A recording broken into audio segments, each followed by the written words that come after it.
Notre Dame fans, welcome back to another edition of the Irish Breakdown podcast. Today, we are going to talk about the Notre Dame safety position. We are sorry for the delay. We had some technical difficulties with someone's feed. And no, he is not interviewing for Link Jarrett's job. Link Jarrett is doing a phenomenal job right now as the Notre Dame baseball team is going to the Super Regional down in Starkville, Mississippi. No kidding. And they had a dominant first round. You can pay. You can go. You're paying for it. But yeah.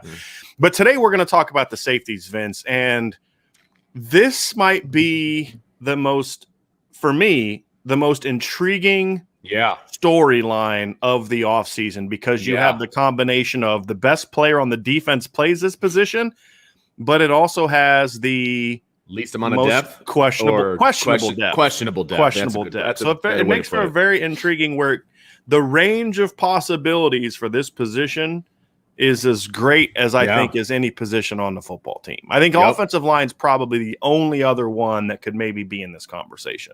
I agree. And it's going to be to have a position group that has the best player on the team, arguably or not arguably, depending on how you put it. Not arguably, according to Brian. The position that has the best player on the team has a bunch of question marks. And we're going to get into why, and we've kind of talked about it in the past, but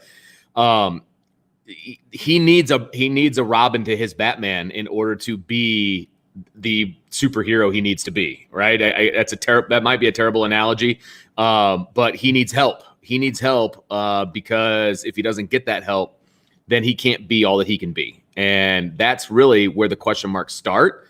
And then if, God forbid, there happens to be an injury at that position, then you really have a bunch of question marks, especially if it's Kyle Hamilton. So although I would say that if it is Houston Griffith, we still have a bunch of question marks. So an injury to this position would be absolutely devastating. But I think the depth at corner does help this position a lot.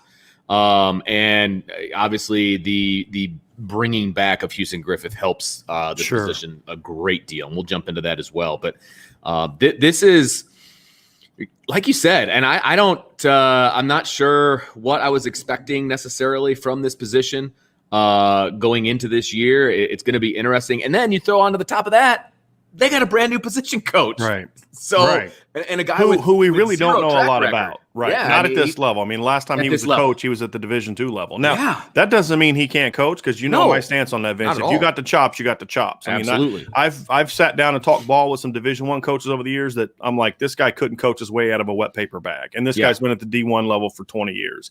I've met some Division III coaches where I'm like, wait a minute, hold on, could you do that again? Right. What was that? I've seen high school coaches the same way. Like there are high school coaches that I would worship on the ground of, as far as being a coach. Right. Now, if we're talking coordinators, obviously I've made a case, but we're just talking position coach right now. Yes. And so he could end up being a great young coach. He could end up being a guy that needs a couple years and, he's going to make some rookie mistakes. Sure. We don't know the answer to that. I think the fact that you have Mike Mickens in the secondary who knows this defense because he coached it when he was with Marcus Freeman before. Sure. The fact that you do have Mike McRae, who was a Michigan grad, former Michigan captain, linebacker, that's a new GA that can help coach the linebackers. You also have Nick Lazinski, part of the staff. There's room for then Marcus Freeman to make sure that he's spending time with the safeties if the need arises as well. Sure. So they're not just throwing Chris O'Leary into the deep end and saying, good luck. Yeah, and it also doesn't hurt that he has the best player on the team in his room. I mean, hey, look. Best receiving core I ever coached was great because, I coached him up, but I walked in the door and there was talent there. That's exactly don't screw it up. That's your job. Players make coaches better. Don't screw this up, right? Yep. And that's kind of the situation Chris O'Leary has. It's also a very veteran group in a lot of instances. With the exception of the incoming freshman, every player at the depth chart's been in the program at least 3 years. Right. And so I think that's going to help Chris O'Leary as well. And he's not new to Notre Dame. That's the other thing.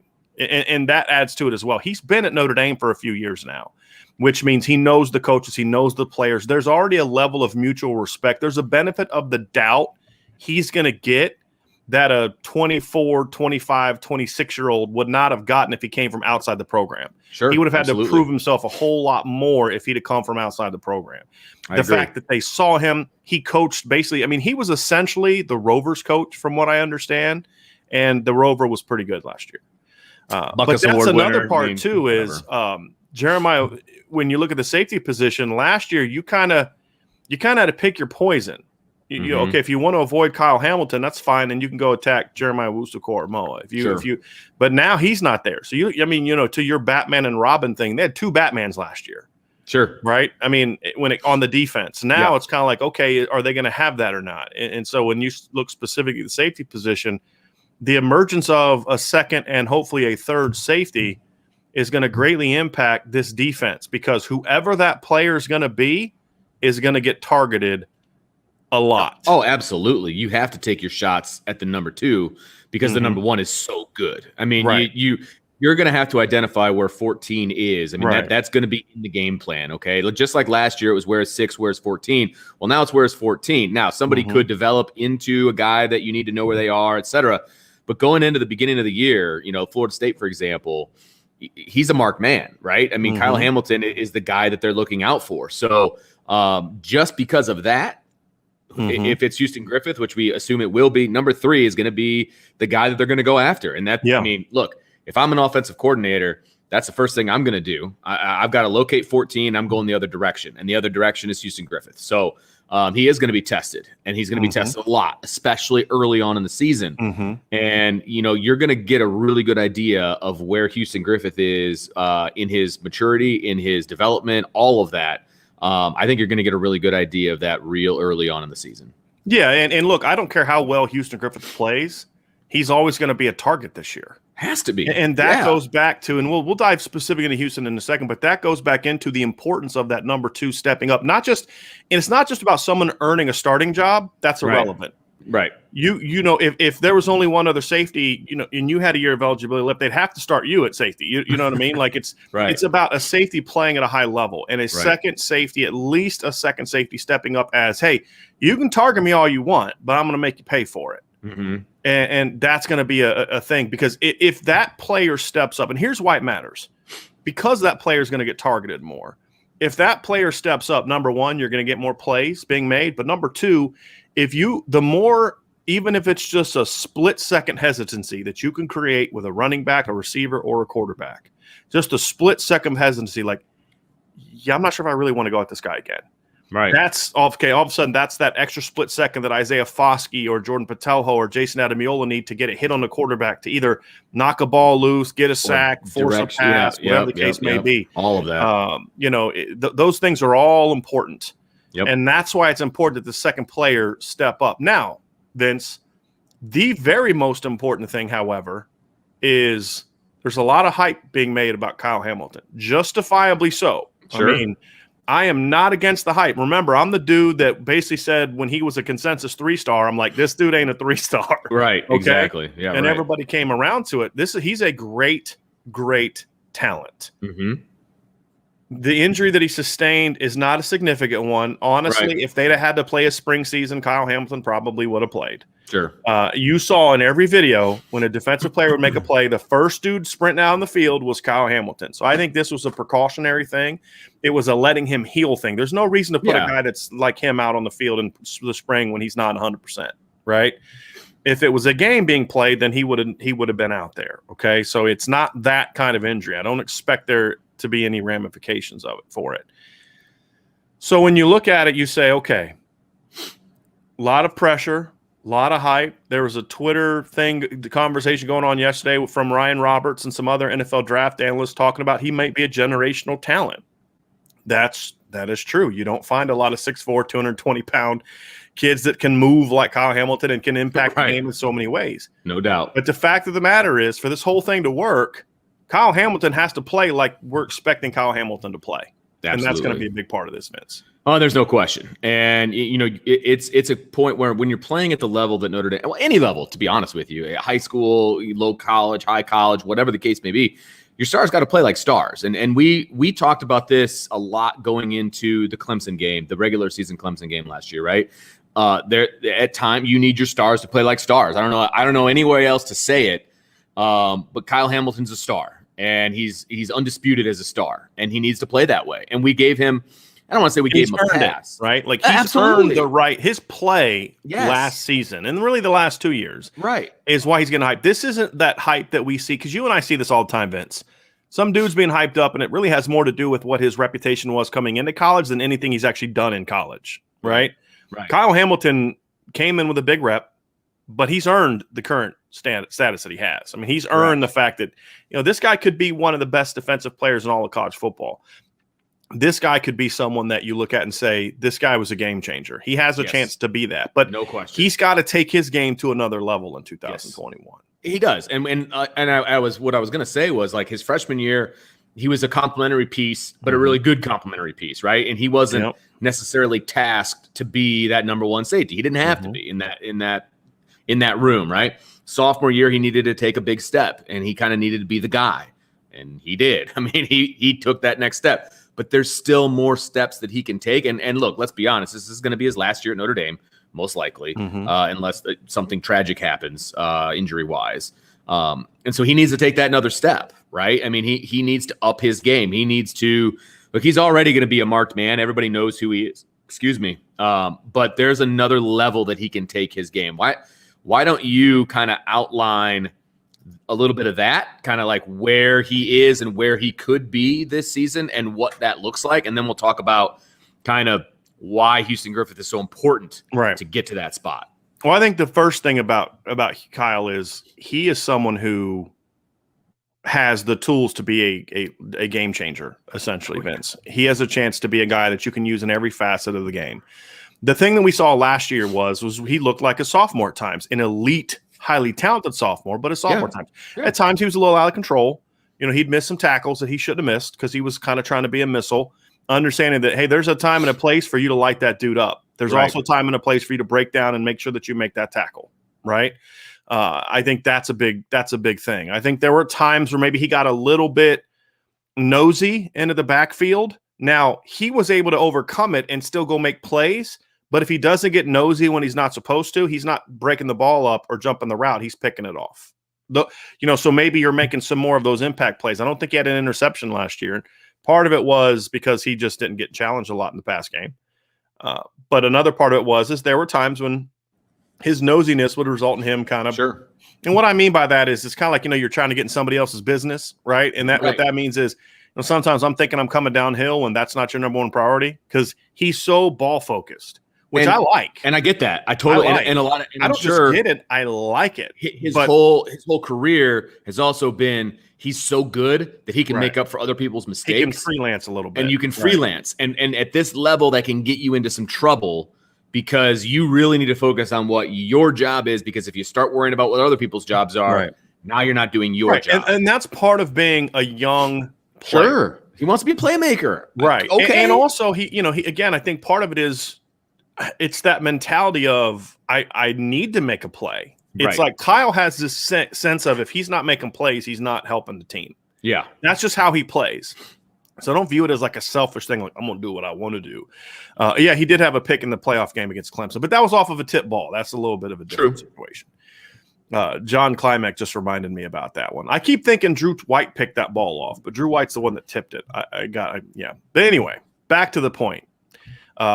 He's a guy to me, Vince, that if you can create a little bit more of, and I wouldn't even call it discipline, I would just call it experience. Yeah. How to balance. Yeah. Sure. Because the thing is you don't want to temper down that desire to make a play. No. I would harness it a little bit. Yeah, I would much rather be on the harnessing side than trying to vamp somebody up. It is really difficult to push somebody to a place that they're not used to being, if that makes sense. Like it's so much harder to do that than to kind of be like, hey man, just a little bit less. No, not even less. It's just about I'm having a hard time verbalizing. Right. No, I get what you're saying. It's not about less. It's just about understand that we're giving you freedom. That's one thing about Marcus Freeman's defense is there's going to be freedom for Kyle Hamilton to make a play. Yeah. But it's understanding that on this particular call, what's your hierarchy of importance. Yeah. Right. Sure. And it's more of like, hey, your hierarchy of importance is you've got to play over top of this. We need you to shut down this particular thing. Then if it's not there and you read run, then you fly down like a missile and you go make a play. Right. And I think that's an experience thing because last year was the first time Kyle was asked to be the guy. That's true. That's the true. thing. I mean, definitely wasn't asked to be that freshman year. No, Clark Lee did a brilliant job of putting him in a playmaking position where he almost always had somebody behind him to protect him. Yep. And now 2020 was about you're now the guy. And now Mhm. 2021 is going to be about, okay, you're the leader, you're the veteran. I actually think, and there's going to be some that disagree with me. I get it. I think the best thing for Kyle Hamilton, for him personally, was not to play this spring. Now, again, I only say that because I know his injury wasn't significant one. Right, It was right. one that legitimately kept him out of the spring, but it wasn't like a restructured ACL. It wasn't an injury that's going to cause long-term damage. Sure. I would never say it's best for them that he had back surgery. I'm right there with you, because he was able to take so many mental reps and to understand. He could see the whole defense and how exactly. his position fits into that defense. Yes, no question. So it's like he got to kind of see the defense through Marcus Freeman's eyes. Yes, instead of the eyes of an All-American safety. There was a few times where we saw Chris O'Leary either on the sidelines or behind the defense or whatever. Kyle Hamilton was right there, and that is so important. It is so important because it's cliche, but he is going to have to be a coach on the field. I mean, when you're at that safety position and when you're in a position of you're the best player on the team, you are going to have to be that coach on the field. And you're going to be standing next to a first-time starter as far as a full-time starter, right? Not to mention the fact that your two corners could potentially be first-time starters. I mean, just depending on how things shake out. And relatively young, right? Yeah, and young, and they're going to be looking to you, to be that leader. So I love the fact that it appears from the clips that we saw, he's got a good relationship with Chris O'Leary. I would assume he's going to have a good relationship with Marcus Freeman. I just feel like that those two personalities are going to mesh really well. But I think that's really, really important. And so I agree with you completely about the spring. Not being able to be on the field might have been a complete blessing in disguise. I think that's going to be the thing that allows him to say, okay, now I understand why I shouldn't be flying downhill on that play, why I should stay back and protect a little bit. I get that now. I see that now. And honestly, that's something that you can't I started as a true freshman in college, and then I transferred and I switched positions and I went back to quarterback. And so I kind of sat out a year, essentially getting back to playing quarterback. And I remember that year was very interesting for me because it's the first time I'd ever really not played. Right. And you just see the game differently. You say, oh, okay, I see why you're half rolling the pocket there. It makes sense now. I see what you're doing to the backside road. I mean, there are just things you could see that you couldn't see before. Yeah. And then, of course, when you become a coach and you really see it, it's like, okay, you can see the game so much differently now. And just about every player will tell you that they thought as a player, I thought I had all the answers because, I'm a player, I'm out on the field. And then when you become a coach, you're like, oh, wow, okay, I see it now. I have to look at it from such a different standpoint. So much more knowledgeable. And I think Kyle got a taste of that. Plus, the other thing, too, is I think that fits Kyle's personality well because Kyle, here's the thing. He's not just a great athlete. Kyle is also a really smart kid. He's also a really I'm trying to think of how to say this the right way. He's not your typical 5-star. Yeah. I guess is about the only way I can say it. Because he wasn't a 5-star till late in the game. He was an overlooked kid that nobody knew about for most of his career. And I think he still has a little bit of that humbleness about him, but also the confidence of himself as an actual player. Sure. I think he thrives at being part of a team, and you don't often get that from 5-stars. And so I think that's why that thing is going to benefit him. And I think he's poised to have a big year. And another reason I think he's poised to have a big year, Vince, is because of how I believe that they're going to use him in this defense. Yep, absolutely. So let's talk about how they are going to use him in this defense, because you and I have discussed when Marcus Freeman was first hired, how the defense is very important at the safety position. I would say that linebacker and safety are kind of interchangeable as to the importance of this defense. And walking in the door as Marcus Freeman, and you see Kyle Hamilton as your safety, you're like, okay, there's some things we can do here. So how do you see Kyle Hamilton specifically fitting into this defense and what it's going to look like moving forward? I actually think this defense is less safety driven. I agree with your assessment of Marcus Freeman's defense. It's kind of I think it's linebacker first, safety second, but it's like a close second. Yeah. Yep. In regards to now, again, the defensive line is the first line of defense, pun intended. But as far as the responsibility standpoint, the number one impact is from when Marcus Freeman says we're a defensive line driven defense, what he's saying is that's the first wave of attack. Sure. That's where we want to make all the plays. Agree. Yeah, I'm more referring to from a responsibility standpoint. Yes. Yep. Is what I talk about when I say it's driven by this position or that position.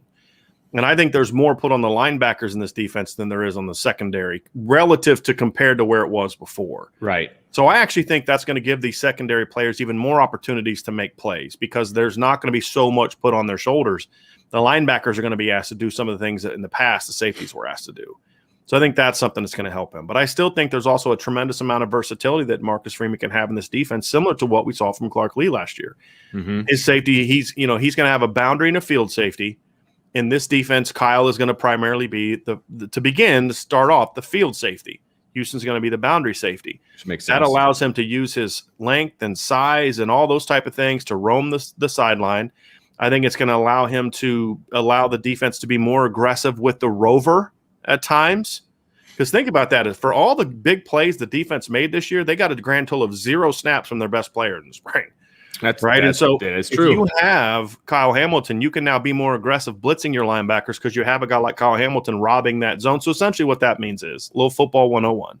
Yes. Robbing is basically it's replacing someone, right? So right here, we should start using that. If a linebacker blitzes, you bring a safety down to replace him. You don't just blitz him and then you vacate that zone. Yeah. Usually you're going to have someone replace him, whether it's another linebacker coming over the top, safety coming down.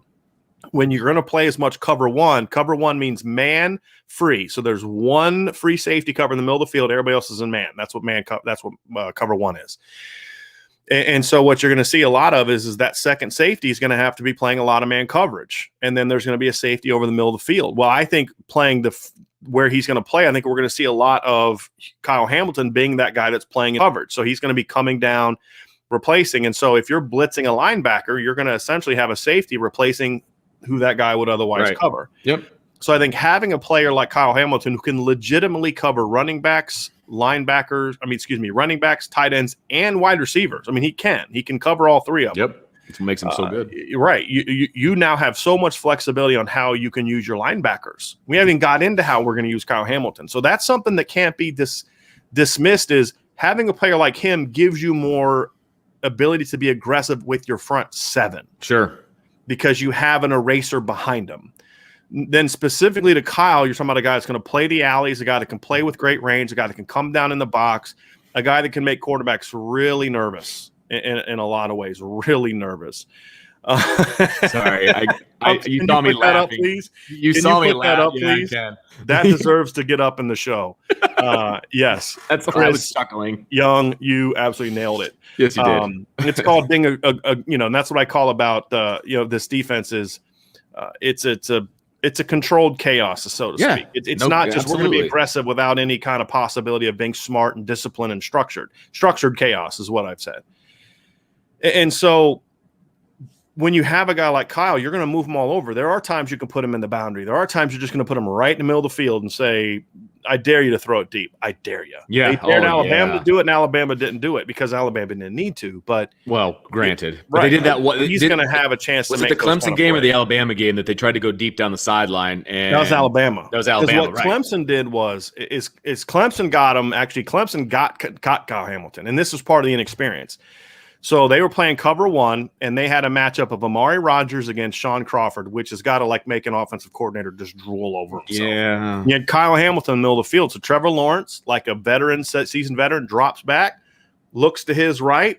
As soon as Kyle Hamilton jumps, he comes right back to the backside seam and bangs it for a touchdown. Yeah. And so that's part of that. Okay. That's part of that when I talk about, you're kind of mind your business, right? Don't let the quarterback dictate you, but that's an experience thing. That's something that's going to happen. It's a really good quarterback making a play too. And also, but now Kyle's seen that. Yeah, for sure. And you're going to see him learn from that. And so those you can use him middle of the field effectively. You can use more two safety off the hash type of things where you can use both of them in the alleys and you can play them both over top. He's going to be a blitzer. He's going to be a run support guy. He's going to be a guy that blows up perimeter screens. We saw him last year was a major weapon against the run.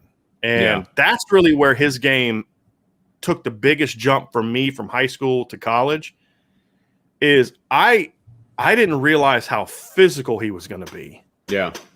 I mean, he is not, even as a freshman. Yeah. When he was not afraid to lay the wood, that's for sure. Real skinny dude. He was never afraid to come down and lay the wood. Yeah. Now that he's going to have junior and college grown man strength, he's going to deliver some blows. I mean, you just got to hope that he as he's got to learn from the North Carolina thing Yeah. that, you're a tall dude. Right? Yeah. And it's going to be in space, and it's going to, you know what I mean? Like, he should have been kicked out for targeting against North Carolina, but the fact is that's going to happen from time to time. And you've got to understand the difference between when to just blow a dude up and when to say, okay, he's going down. I don't need to hit him. But that's hard to do. And this is the argument I made at the time. Like, that's hard to do for a football player. People don't understand that. So he should just slow up. Well, what if he slows up and the guy does it? I mean, these are split-second decisions that is easy to see on replay when it's slow-mo, but it's not easy to do when you're out there. And so, but those are the things that, from experience, he now knows, okay, I got to learn a little bit from that. So I just feel like even if Kyle Hamilton's the same physical player he was last year, speed, talent, and all that size, but he just now has that additional year of seasoning, it's going to make him a much better player. But he has to be able to go play with the freedom and confidence that I trust the dude next to me. Yeah. And that's the key.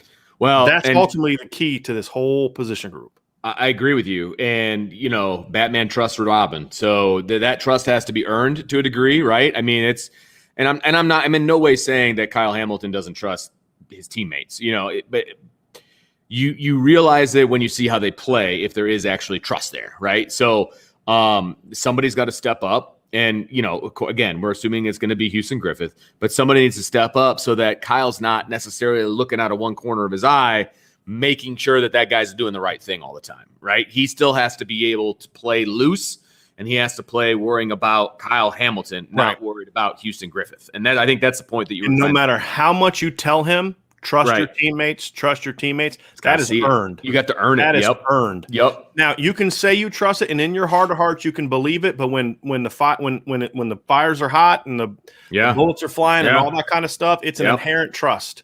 Yep. And I mean, and I know I use a lot of military terms when I'm talking football, and I mean no disrespect. I mean it as respect because I have a great deal of love and respect for the military. But I also think that the reason I think there's so many good corollaries between football and the military is because the military, you ask any military guy, why are you fighting for that? What are you fighting for when you're out in the field?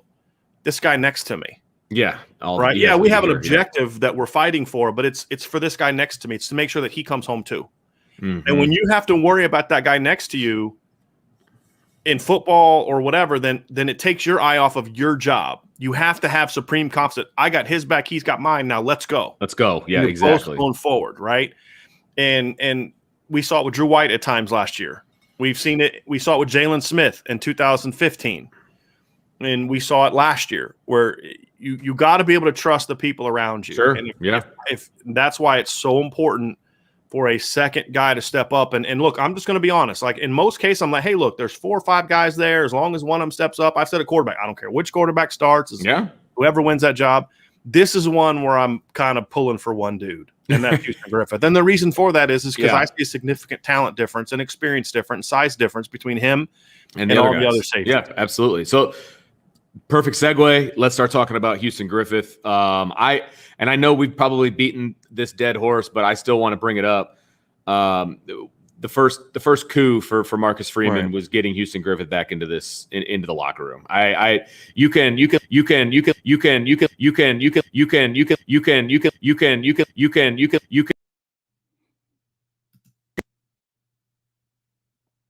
Vince, you back? Am I there? Yeah, you're here. Okay, sorry about that. Your mic went a little crazy for a second. Yeah, I accidentally hit the thing. It's very tenuous over here.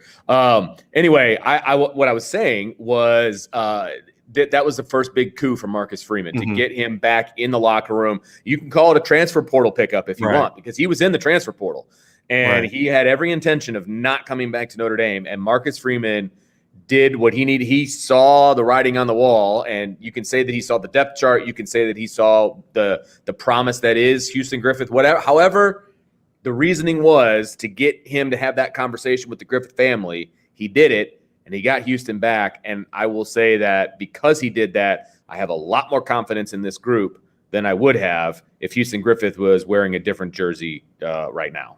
And Vince, it's not just about that Houston's still at Notre Dame. What the importance of this move is, it's different than just had Houston stayed and said, I'm going to suck it up and deal with it and graduate and play my final year. And if things don't work out, I'll go somewhere else as a 5th-year senior. This is also about he went to the portal, and the reason he came back is because there's a level of trust there that he's never had. Correct. With the previous. I agree. Yeah. And I think that also with the hiring of Chris O'Leary, Houston Griffith now actually believes, for the first time in his Notre Dame career, that they actually believe in me. That is so important for a player. Crucial. If you don't think your coach has your back, and I'm not talking about Clark Lee, but if you don't think a coach has your back, you're going to always be looking over your shoulder, right? I mean, if I get into a fight, Vince, and you're supposed to have my back, but I don't trust you, I'm going to keep looking over to see what's going on behind me, right? Right. It's like with anything else. I got to be able to IB Rap Remix Edition. You'll see what happened when we replay it, Vince. But it's so important that now Houston can play. Just go play. Don't worry about all the other stuff. Don't worry about being benched. If you play well, we're going to play you because we have faith in you. Why do you think I spent all that time trying to convince you to stay? Yeah. And I think that is going to help Houston tremendously because he can now play with a swagger. He can now play with an attitude, and he can now play unafraid to make a mistake. Because if you don't think the coach has your back, you're going to play so timidly. It's just human nature. Yeah, right. And, well, what if I try to go make this play and I miss, and this guy catches it and he makes a run? I'm never going to see the field again. Right. You can't play that way. And that's why I thought he played so well against North Carolina. Because you didn't have anybody else. Yeah, nobody else. He was going to play. Yep. He was going to rotate with DJ Brown, but he was going to play. Yeah, exactly. And that was his best game against arguably the second best, if not the best offense they played the entire regular season when you consider who Clemson was missing in their game. So I think it's one of those things where it's not just about the talent that Houston Griffith brings to the table. It's that now that talent plus the experience, plus now he's going into his basically part of his third season playing safety after moving around so much his first couple of years, because he did move back to safety the end of the 2019 season. So he now has more experience playing safety. Correct. He did get some legitimate snaps. I mean, he had over 200 snaps last year at safety. Yes. So he has some experience, and now he believes that they believe in me. They have confidence in me. So I can just go play. I can go be me. Because if I mess up, I know I'm gonna get another shot to go make up. Because if Kyle Hamilton gets beat, right, you're not benching him, right? Yeah. Because hey, look, he's our All-American. We have faith in him. He made a mistake. The guy beat him. Whatever the case may be. Yeah, sure. But if you're constantly, but so Kyle can maybe take some chances that maybe I'll say, maybe you should get in the film room. Hey, man, you don't need to do this, right? And you learn from it, and he goes on. Whereas with other guys, you do that, and it's like, well, we're never going to see him again. Yeah, exactly. Well, because we've seen that at other positions, right? We've seen that at safety. We've seen that with Houston. Yeah, fair enough. Yeah. And you're right. Playing with trust is huge. It goes both ways. I mean, coaches who trust their players, they call a game differently too. Right. You know what I mean? And so if there's a two-way street to trust there, I think the sky's the limit with this particular group. I really do. I'm really excited about these two and what it can be. Because yes, are there a lot of question marks? Yeah, because we haven't seen Houston Griffith do it for a season. We haven't. But I think now it's for him, it's show me mode, right? I mean, absolutely. Hey, we've given you the tools, we've given you the opportunity, and all this other kind of stuff. Now it's show me. No doubt about it. But I think it's something that he's going to embrace, and I do believe that it's going to be fruitful. Now, my concern, I think we've talked a lot about Houston Griffith, rightfully so. He's going to be the starter. He's the guy we're excited about. Obviously we're excited about Kyle Hamilton, but we need to figure out what is after Houston Griffith, right? Because normally you need a third safety, right? I mean that's just and a fourth for that. Well, yeah, but if you don't get number two, those 3 and 4 don't matter. I mean, because it's almost like you got the quarterback thing. If you don't have a second safety, if you have 3 second safeties, you don't have one, right? And I've never liked that expression because at the end of the day, you could end up having. I mean, so would you say in 2018 Ohio State didn't have any cornerbacks because they had a battle between Joe Burrow and Dwayne Haskins, or would you say they had 2 great ones, right? Yeah, right. So those analogies don't always hold water, but in this case it is true. If Houston Griffith steps up, he has the intelligence. He's not an elite athlete like Kyle Hamilton, but he's a good athlete. He's instinctive. He's smart. He understands positioning, all those kind of things. He's the kind of guy that can make plays, and that's important. And if he steps up, then of course he's can be accountable. He'd be the boundary safety. He can play middle of the field. He can come down in the alleys as well. If he can be a more consistent tackler, be more aggressive jumping routes, not be so afraid to get beat that you just don't jump a route, right, and do those kind of things. And I think he gives them playmaking ability to where if hey, you can keep testing them all you want, but eventually it's gonna end up costing you. right. And we saw that in 2018 with Jalen Elliott and Alohi Gilman, where it's kind of like they were both really good. So it's kind of like, well, which one do you go after? Sure. Oh, and then they've got two great corners. I mean, that's what made that 2018 defense so good. Right. And that's why until Julian Love went down, Clemson couldn't do jack on that Notre Dame defense throwing the ball. And then that hesitancy that you may have because both of those safeties can make plays is what then can allow your defensive line to start getting to the quarterback with greater efficiency. So it doesn't just impact Kyle Hamilton. Houston Griffith stepping up and seizing hold of that number 2. Because, again, I don't give a rip about Houston Griffith starting. Him earning the starting job means nothing to me. It's him stepping into that role and being a playmaker. Sure. Someone's going to start, right? Somebody's going to start. That doesn't mean that someone has earned that job based on their play. It just means of the 3 bad options, you're the least damaging. Least bad. Right? Yeah, right. Right? It needs to be a situation where Houston says, no, this is mine. I got this. Yeah. I'm going to go make plays, and we're going to have one of the best safety duos in the country. That's what it needs to be. That's how he needs to think and how he needs to play. And that's how I think. I really do think they could be one of the best 2 because you're already starting off with the best. Mm-hmm. And so if Houston Griffith ups his game the way we think that he can, I think it'd be a great 1-2 punch back there. And I think fans are going to be excited about what these 2 guys bring to the table. I really do. And neither's a pure free safety, and neither's a pure strong safety in the traditional sense.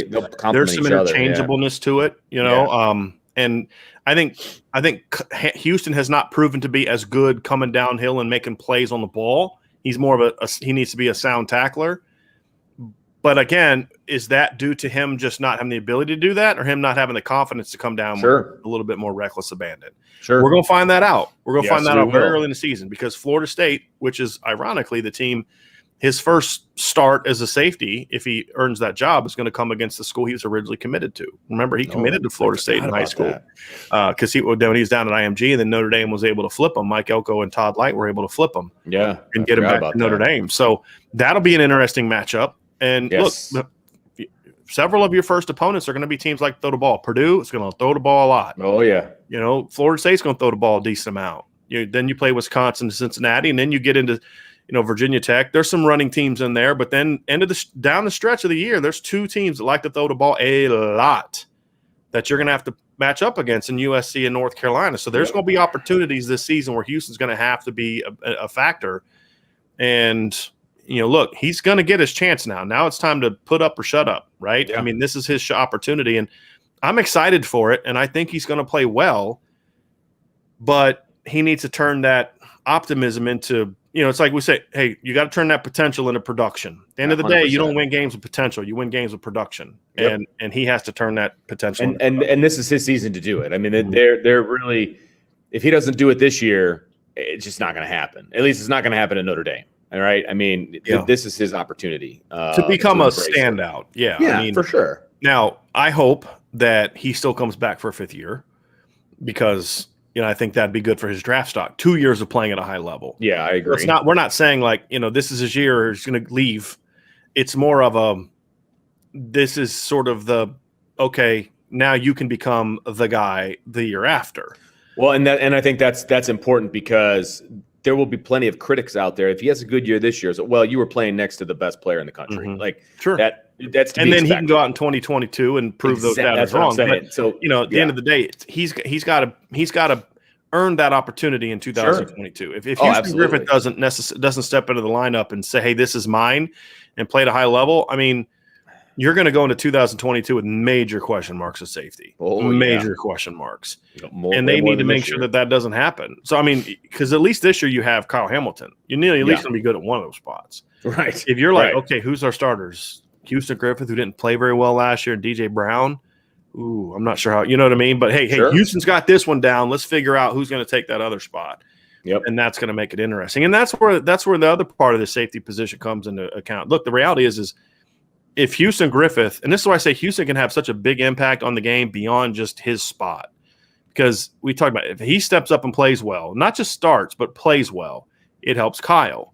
It helps the linebackers. If you have 2 safeties you can trust, It helps you a ton. There's a lot you can do. Then you get into say, okay, now if Houston steps into that role, now you've got a guy like TJ Brown, who is a limited player, but a smart player. You can now better use him and protect him. You have a guy like KJ Wallace, who I think could do some good things in this defense. You now say, hey, look, let's maybe give him some opportunities in a nickel look, or there's some things you can do with him. Now those guys who aren't the complete player of the other starters can be now utilized to where you're playing them in more limited rotation roles, which the reason that's important is if you have to rotate a guy because your starter's not that good, that rotation guy is going to play more than he should, which means you can't protect him as much. He's going to eventually get exposed. If you're playing a guy 15 snaps a game as part of rotation just because you just need to give your starters breathers and you need to make sure that you're putting guys in the field that can play and that you trust, protect them a little more. Because their weaknesses don't get it, because you're not going to put them both in at the same time. Correct. Like, hey, look, we're giving KJ this series. KJ's really good at this, so we'll use Kyle to protect them for this series or whatever the case may be. Right. Those type of things. Yep. But those guys got to earn that opportunity as well. I mean, DJ Brown's got to become more of you've got to always – he cannot make mistakes. He's not athletic enough to overcome mistakes. He's got to be more disciplined in his positioning, and that's going to be a key for him. He's a smart player. He's a tough player, but he finds himself late to the ball too many times, and he's not athletic enough to overcome it. He's got to be more see it, react quickly, and go. Do you put DJ Brown kind of in the same category as maybe a Joe Wilkins? You know what I mean? Like, no, I think Joe Wilkins is a better athlete. Okay. All right. I was thinking more along the lines of you're not a starter, but you're a guy that can come in and help in a limited role kind of a thing. And that's probably limited role, but even more limited than what somehow with Joe. So, I mean, to the way you're framing it, yes. Okay. DJ Brown brings value to your football team in certain areas, but you have to be able to only use him in those certain areas. Right. The problem last year is because we don't need to get into it, but they put him on the field, I think, more than he probably should have been on there. And not so much that they put him in situations where his strengths were not allowed to be utilized and his weaknesses were not masked. Sure, I think that's a better way of saying it. And so if those two guys step up, then you can now use DJ a little differently. I mean, honestly, there's even a possibility that if you're in a nickel look and you're playing a team with like a second tight end, maybe you're playing a two tight end team or something like that, and you want to go nickel and you want to put DJ down in the box. Remember, he is a former cornerback. He's got some press ability where you can say, hey, look, we're going to put you in a slot. We want you to just beat that slot up. I don't care if he beats you. We're going to have a safety right behind you protecting him. I want you to beat that guy up, off the line of scrimmage. That's a spot. There's roles for him to do those kind of things where you don't have to worry about opening up and running because you're going to high-low that guy, right? So I think there's some things, you're playing USC. You get him down near the box. Hey, look, you're big, you're long, you're physical. Use that. Don't allow them to get free releases. So there's things that you can do with DJ, but they have to be limited. Number one, limited in reps, and number two, limited in space. They need to be more short area things, not so much the long things that he was asked to do last year. Because his sphere of influence. He's not that kind of athlete. Yeah, absolutely. But he is smart and he is tough. He's a guy you can utilize those things. Yeah, there's a guy you can use for sure. So let's talk about KJ Wallace and what he brings to the table, Brian. We saw him a little bit last year, not a bunch.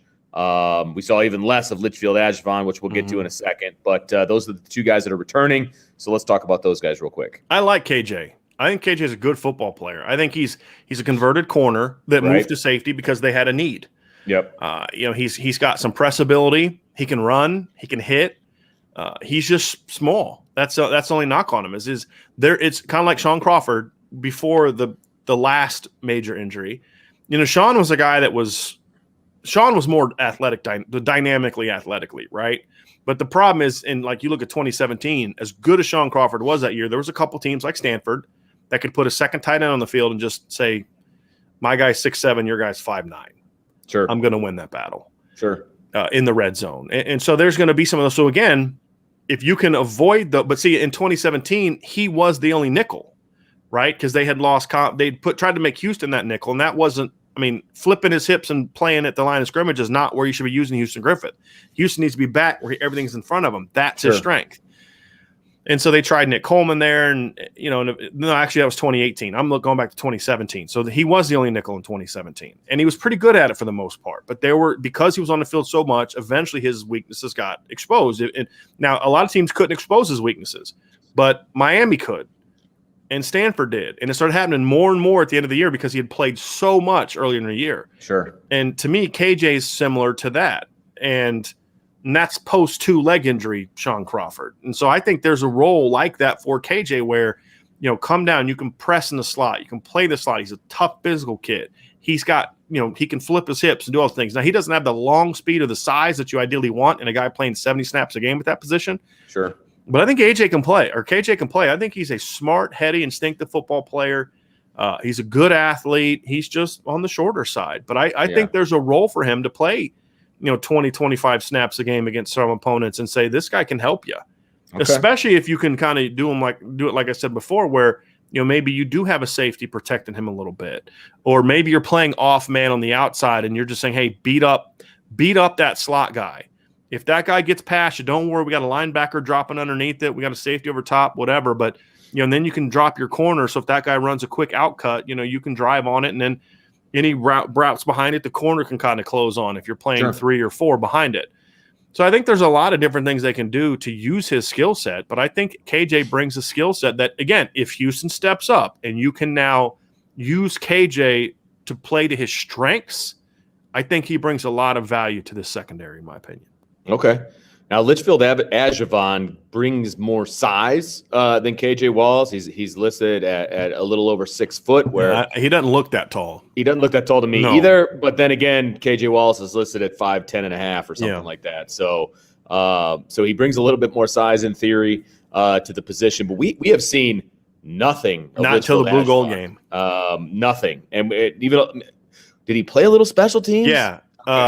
He's played 20, 30 snaps of special teams his first 2 years. Yeah. That's it. So, he's kind of an enigma. I think he's only played 1 play of defense, 1 or 2 plays on defense. Yeah. But here's what we did see from him in the Blue Gold game. Dude can stick. I mean, he he had Joe Wilkins on the ground like this. He laid Joe out. He put him in a snow angel in the end zone. That's what he did to Joe Wilkins. Yeah. And so Litchfield is going to stick. I think Litchfield's a very smart player. Again, Litchfield is a alley safety in a corner's body. Yeah. That's what he is. Yeah. But if you can get Litchfield just playing downhill, sure. And he got to be a role for that. He can stick. And look, the problem is, Vince, where I think he may be able to help you is exactly what we saw in the Blue Gold game. Red zone. Yeah. We didn't have to flip his hips and cover deep.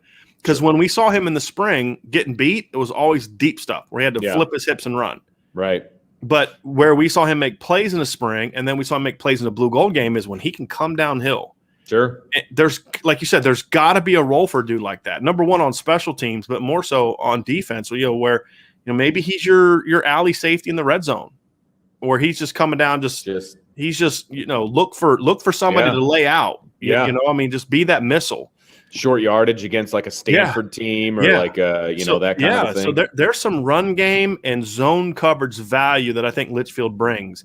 And if other players step up and you can protect him from really a coverage standpoint, then I think Litchfield brings some value. And then hopefully he can prove to be a better cover player.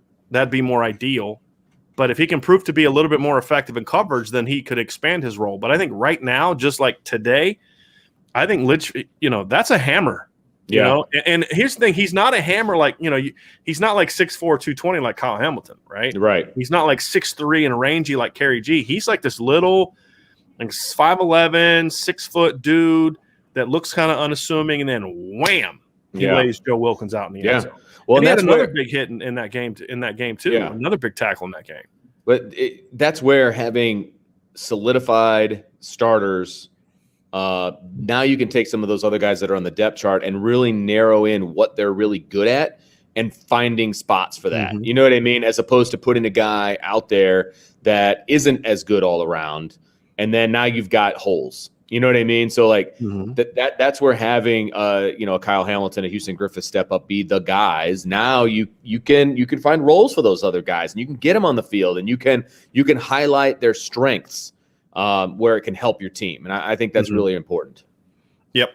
So, freshmen, again, freshmen are important. We talk about freshmen all the time. People get excited about the freshmen. Kerry G, Justin Walters coming in.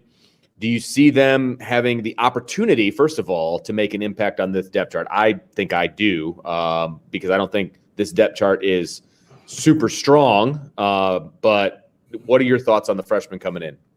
Well, I thought when he came in that Justin Walters was going to need a year. The reason I said that is because he's kind of skinny. Sure. And because he didn't get to play his senior year. I mean, because of COVID, Illinois didn't play in the fall. And as an early enrollee, he didn't get to play in the spring in Illinois. So he didn't get that shot to really take his game to the next step. So I thought next level. So I thought, he's probably going to need a year.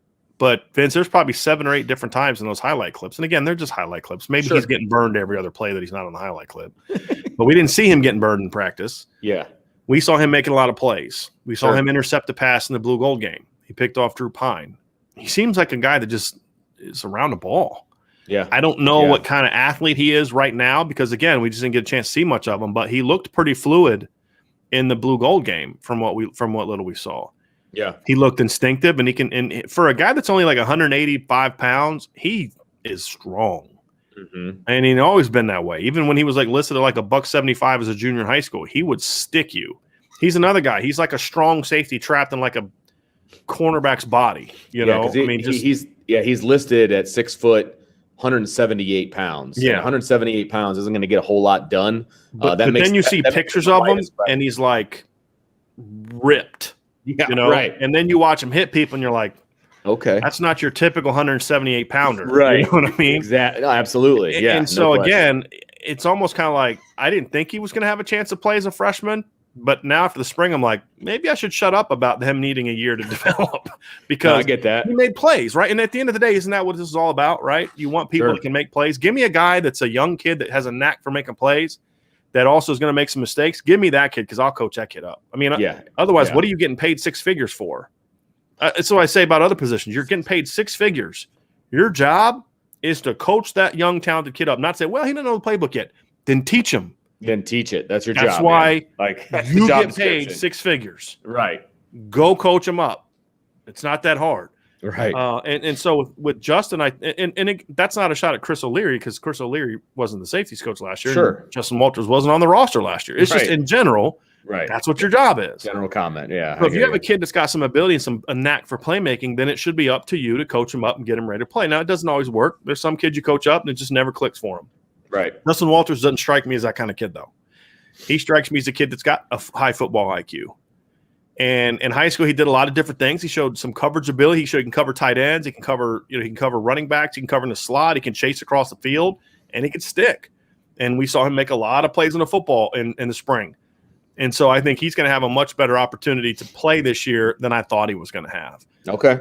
Now, there's going to be a desire, in my opinion, from the coaching staff to want to redshirt him because of his size. Sure. Yeah. And I think if they're genuinely concerned about his ability to hold up, then I get that. Okay. If they're like, look, I don't know if this kid can be running down on kickoffs all year at 178 pounds, if that actually is what he is. I mean, you and I both know that the Notre Dame depth chart hasn't always been like the most accurate height and weight thing in the world. I don't know why you would say that. Yeah. But he's listed, by the way, just for everybody out there, just for fun.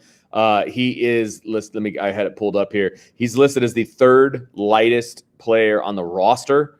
Lawrence Keys is listed at 173, and a sophomore wide receiver named Henry Cook is listed at 175, and then you've got Justin Walters. So he's the 3rd lightest on the team. So look, including I get that. Yeah, but again, including walk-ons. That's assuming that's accurate. Because when I look at him, he's a ripped up dude. So if that's the reason they redshirt him, I get that. I get it too. Sometimes you have to make those decisions. Like, look, they did that with Jeremiah Usu-Kormo as a freshman. Yeah. He physically wasn't ready to play. He was 17 years old. Sure. He was young, really skinny, and he just wasn't ready to play. Right. I mean, I remember seeing him as a freshman in fall camp thinking, boy, that kid's long, but he is skinny. I mean, he looked like a corner as a freshman at Notre Dame. So, I mean, I get that. But if they think he can hold up over the course of the year, I think you could at least see him on some special teams because that kid, he can run pretty good and he can hit. There's no doubt about it. And then Kerry G, is an interesting player because it's right now we're just basing it off of his high school film because he wasn't an early enrollee. But what I like about Carey is he's very long. He's the second longest safety that they're going to have on the roster this year behind Kyle Hamilton. Right. He's a big, long kid. He's instinctive. He's a sound tackler. He can run. He's got more of the frame to use to get on the 6'3", 190. He's a kid that I'm really looking forward to seeing play this year. He's a guy that if he can pick the defense up, he could have a role this year. Because he just brings things to the table that nobody else brings to the table other than Kyle Hamilton. Sure. And you need to have – and unfortunately, it's college football. You need to have the physical traits, the physical build first, and then they worry about the rest of it. Because, look, if you're not going to hold up, there's no point. I mean, it just is what it is, and that's why they have a strength and conditioning program, et cetera. And he's probably the most physically ready to go as a freshman. And like I said, I think this depth chart offers the possibility, the opportunity for a freshman to break into that depth chart. You know what I mean? And he's going to have 20-some practices in the fall, at least 25. To potentially to break into it. Will we be able to see it? I don't know. Now the freshmen have to be able to stay healthy in fall camp. That's such an important developmental time for them because once the season starts, it's really hard for a freshman. They're on the back burner, and to a degree, I get that. And if they have, if a guy, the difference what we've complained about in the past is you still got to have guys in meetings and things like that. But it's kind of like if a kid hasn't shown you anything in fall camp because he's been hurt, it's almost impossible for him to really just show you that when he gets into the fall, unless he was a guy you already kind of had pigeonholed and he's going to play for us. So they got to stay mostly healthy during fall camp and really learn and develop. But I think the big thing for me at safety is you need those two young guys to make you start feeling really good about the future at the position. Sure. Even if they don't help you a ton this year, you need to start, okay, look, we're going to be okay in the future. We're going to get a commitment in the 2022 class. KJ's got a few years left. Litchfield and Carey got a few years, got 4 years left. Yeah. You start saying, okay, well, we'll get Houston back in 2022. Hopefully, yeah. Litchfield has got a couple years left. KJ's got a couple years left, and these freshmen have stepped up. You start feeling better about it. Then you can say, okay, we don't need to worry about recruiting for depth. We can focus on bringing top players. And then the other part of it is you said at the beginning of the show, Vince, and you were correct. I don't disagree with it, that they can move a corner to safety if the need arises. My hope is that they don't have to. And if they do, it's got to be one of two instances. There's a guy is just not a fit at corner and you think he can help you. Sure. Or it's a situation where, and there was a question about this we'll get to, but a guy got beat out, but he's too good not to play. Right. And safety's where maybe he can help you. Well, and then let me just finish real quick. It can't be you have to move him because – and we've seen that because your cornerback depth chart's not proven enough where you can start taking guys from it. Sure. Numbers wise, it's good, but is there anybody currently on the roster that you can guarantee me is going to be a good corner in 2021? Right. I don't think there is. Not now you and I both have high hopes for Cam Hart. Sure. Clarence Lewis showed some really good things as a freshman. Tariq Bracy has had flashes in the past, but you don't know if Clarence Lewis can take that next step. You don't know if Cam Hart can actually play. And Tariq Bracy, which version of Tariq Bracy are you going to get? There's still major question marks at cornerback. Now the depth is good. The talent is good. I think I like the talent of the third, fourth, and fifth corners more than I like the talent of the third, fourth, and fifth safeties. Sure. But they've got a lot to prove as corners first before you start moving them around. Now there is one corner that I have in mind that if some other young players step up, if Ryan Barnes has a big fall camp or a big summer, if Ramon Henderson continues to progress, if you like what you see in June and July from Chance Tucker and JoJo Johnson, I still would like to see Philip Riley get a shot at safety. Because I think because the thing is, I don't like moving guys for depth. Yeah. I don't think that's fair to the players. When you have to move a guy like DJ or KJ Wallace to safety because you have to, that's not fair to him because he's not going to start a safety, and you just took him away from being able to compete at that other position. Yeah, no, I get that. I like the notion of we're moving that guy because we think he can start for us and he can play for us and be an impact player. And at this other position, we've got another guy just as good, if not better. That's the ideal scenario in which you move a player. And that would be the ideal scenario of Philip Riley moving – not because you need a safety, but because this kid's too good, but all these other corners are also really good. Mm-hmm. We got to find a place for Philip Riley to go play. And that's my hope. Well, and the other piece of that that I was referring to was that if you have good depth at corner, instead of bringing in a third safety, now you can bring in a third corner. You know what I mean? Like you can cross train or however you want to phrase it. If you don't feel comfortable bringing in that third safety, well, you can bring in another corner because those guys are battling and competing, and you trust those guys more. I think that's a possibility as well, just depending on how you want to run the defense. You know what I mean? So when you're bringing in that extra secondary player, is it a corner? Is it a safety? I think you've got a little bit of flexibility there as well. But opportunities for the safeties to step up and take that position. So, we shall see. So, Brian, are we ready to jump into comments? I think so. I think we pretty much covered it. Yeah, I think so. I think so too. All right. I will scroll all the way back up to the top. Tommy, going way out of left field here, but that's, we expect that out of our man Tommy. Goes, Brian. Tommy, do you ever stay on point? I know, right?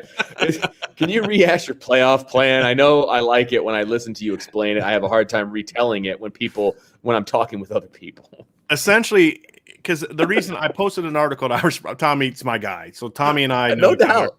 So people that think I'm just being mean, Tommy's my guy. I'm allowed to bust his chops. He's always telling me what I do and say wrong, so I'm allowed to call him out.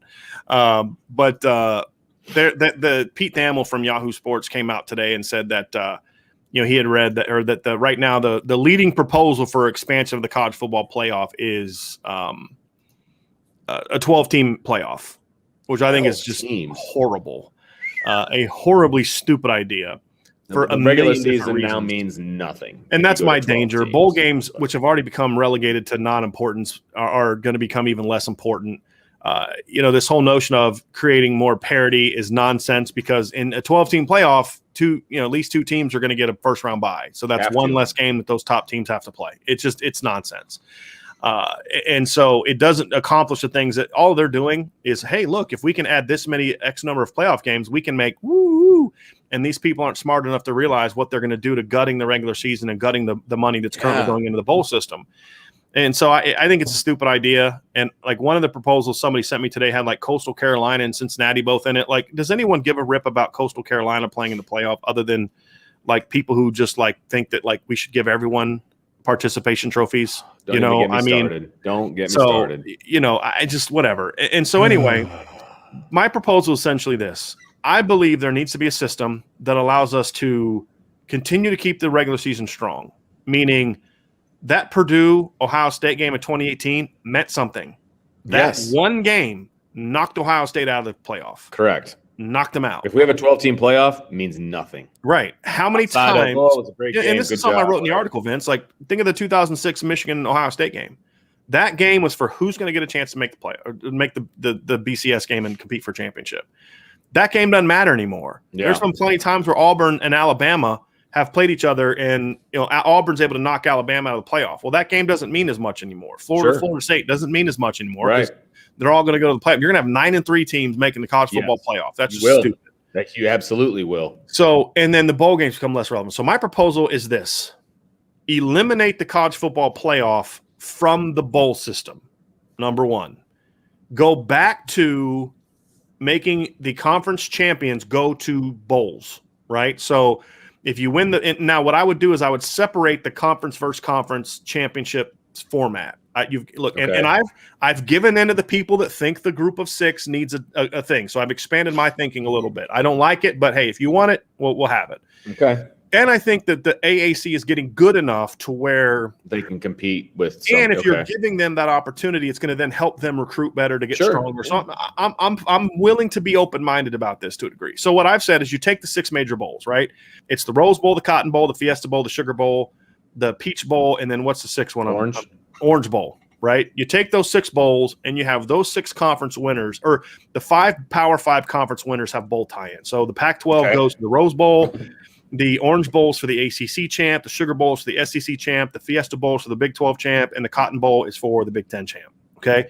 Then the 6th bowl game, the Peach Bowl, is for the team voted as the best group of 6 team, whether it's Boise State or a team from the AAC, Cincinnati, whatever. Memphis, UCF, whatever. And then that team gets an automatic bid to that. And then, Fiesta. Of course, the playoff would have that, right? Perfect. So then your bowl matchups are decided by the playoff committee. So the highest ranked non-league champion would play the lowest ranked champion. So like you'd have like, let's say, So that means like Notre Dame is going to be against the in the Peach Bowl all the time. So for example, no, that Notre Dame would have, it would just depend on what it would look like. So I actually have the I didn't look at this past season because actually let me pull it up so people can see it. All right. I'm enjoying this little like conversation. I put 19, 18, 17, and 16, and then we'll get back to safety play. So let me share this. All right, so this is the proposal. This is what's on Irish. Can you take his question down, Vince? Oh, I can, yeah. So that way we can just get this up so people can see it. Go. Yep. All right, so that's basically the bowl tie-ins, essentially what we just talked about. And this is what some of the matchups would have looked like. So in 2019, it would have been Oregon versus Baylor, 6 versus 7.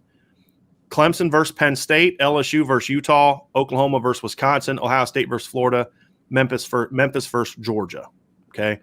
2018, Notre Dame would have got Washington in the Rose Bowl, right? So that would have been a heck of a matchup. LSU versus Clemson, Alabama versus Penn State, Oklahoma versus Florida. And then remember that year in 2018 when you had everybody thought Ohio State or Georgia should have got in? Well, now they both have a shot. And then you have UCF versus Michigan. Now, here's what this proposal does, essentially. What it does is now you are expanding the number of teams that have an opportunity to make the playoff, but you're not expanding it to 12.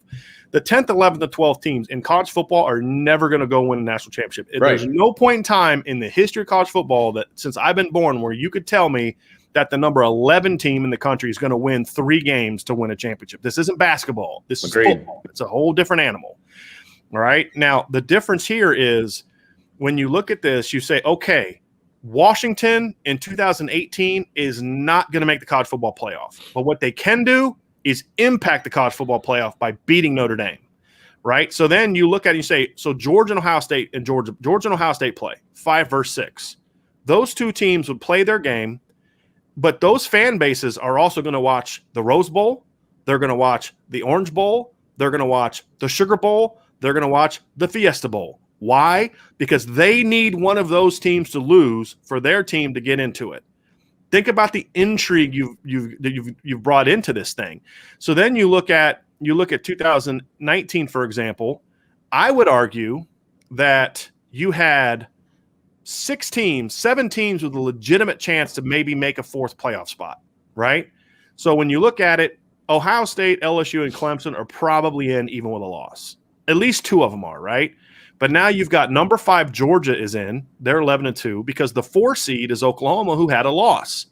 So if Georgia wins, then Georgia has a legitimate beef to jump Oklahoma if Wisconsin beats them, right? If Georgia loses and Oregon beats number 7 Baylor, or if Georgia has a close win over Memphis, but number 6 Oregon or number 7 Baylor smacks their opponent, then there's a chance they could have a leap similar to what we saw from when Ohio State in 2014 leaped TCU and Baylor. Remember that?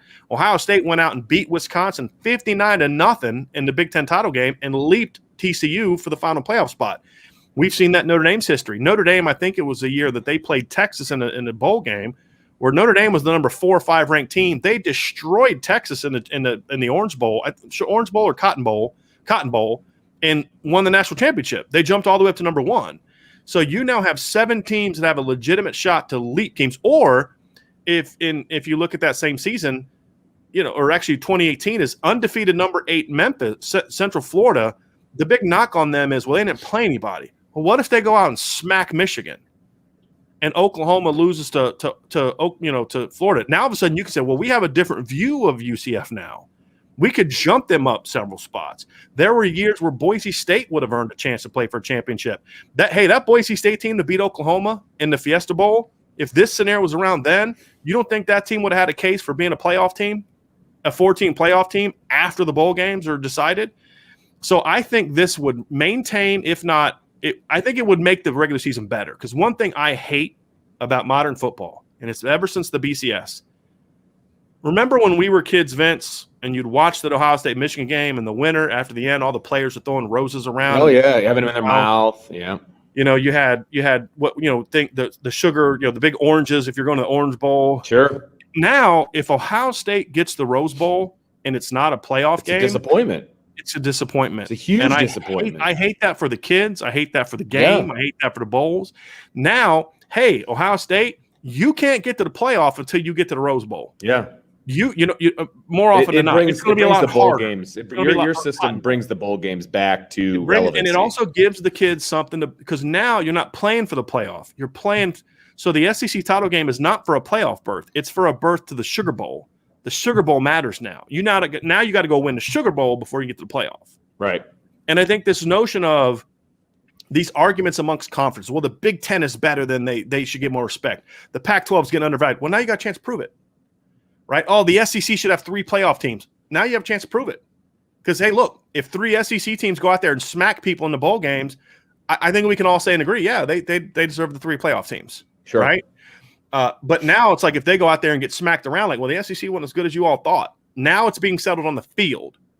Right? Because you can still say, okay, look, if all I have to do is win my conference and I'm getting in, where's your motivation to play a tough non-conference schedule if you're Ohio State? Right. Wisconsin has to go play a tough schedule because they don't get the same benefit of the doubt. So if you think this is going to create parity, no, it's not. Because the fact of the matter is certain teams are going to go to the end of the season with a higher reputation.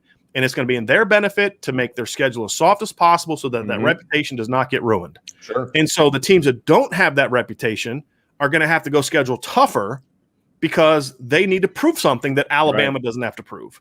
Or Clemson doesn't have to prove. And so, it's like, look, we just got to win our league. Why would we risk in a 12-team playoff? Why would we risk playing a tough non-conference opponent that doesn't matter whether we're going to get in or not anyway? Right. Because you can realistically have 3 losses. Win the Big Ten. So Ohio State could win the Big Ten, right? And have no losses or 1 loss. Go into the postseason ranked 8th because they didn't play anybody. Sure. Now hey, look, yes, the conference championship is going to get you a automatic berth into one of those big bowl games, but where are you going to position yourself going into those bowl games? If you're not playing a tough schedule, then you're going to be positioned lower than you might otherwise be. You better play somebody to prove yourself, and it's okay. You can sustain a loss early in the year because now you're going to go get that chance to earn it. So you can sustain a few losses, really. Yeah. If there's a 12-teamer. I'm sorry. 12-team is a horrible idea. Yeah, I mean, you're going to have 3 lost teams. I don't know if there's a year you haven't had a team that ranked from 10th to 12th that didn't have more than 2 losses. Right. And in some years, there's teams with 4 losses. Yeah. It's right. Like Florida this year would have made the college football playoff. Oh, absolutely. With 3 losses. Yep. And you're telling me that they have a shot at winning the national championship? Yeah. This isn't college basketball. That's my thing. They wouldn't have won a championship. That's the thing is, there is no. I mean, look, the cream is always going to rise to the top, and this 12-team playoff, all it's going to do is give those top 2 teams a pass. They're going to get a bye. So anyway, I don't want to spend too much time on that. I did something with Bill Bender of Sporting News a couple months back. It's in the article. So I did a podcast. It's in the article that I just showed, which is on the front page at irishbreakdown.com. Bill came into our conversation with his own plan. He had a different plan.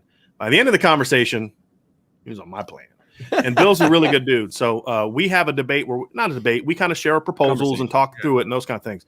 So it's at the bottom of the article on the front page. If you want to hear the full plan, and I've expanded a little bit since then. When I did it with Bill a couple months ago, I did not have the group of 5 or group of 6 getting a playoff berth. But I'm trying to say, look, I'm willing to meet you in the middle.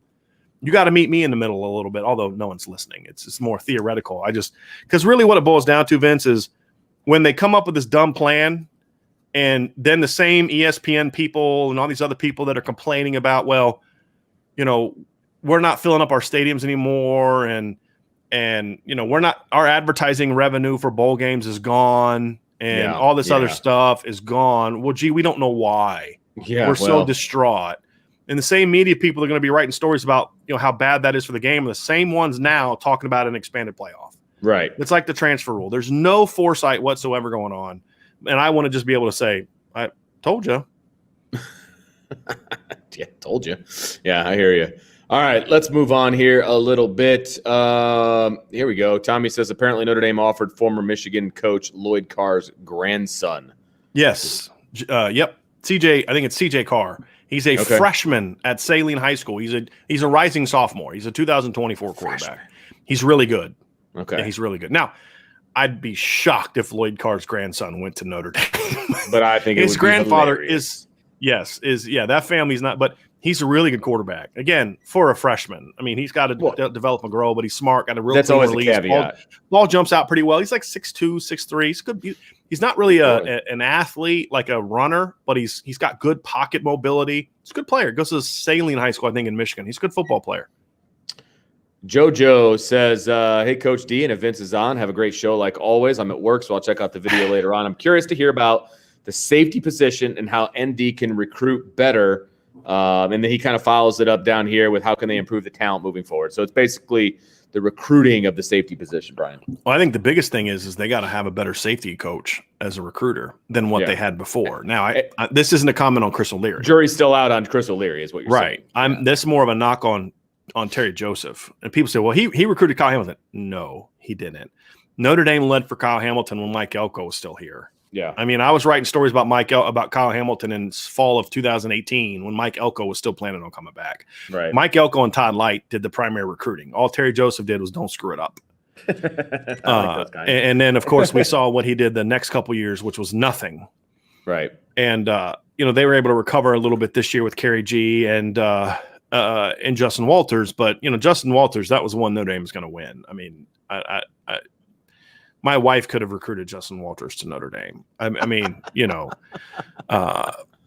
so it's just about having a coach that can develop those relationships and close. Sure. And that's what it boils down to. And I think Chris O'Leary is a guy, from everything I've heard, is going to relate well to players. Sure. But relate well to them and not in a way where it's like, hey, I'm your buddy, dap me up, love you. It's more of relate to them. We're like, hey, I'm young, we listen to the same things, but I can also command your respect as your coach. Yes. And you can also trust me that when I tell you to do something, so it's still got to be player coach. And that was the hardest thing for me as a 23-year-old assistant coach I'm like, we listen to the same music.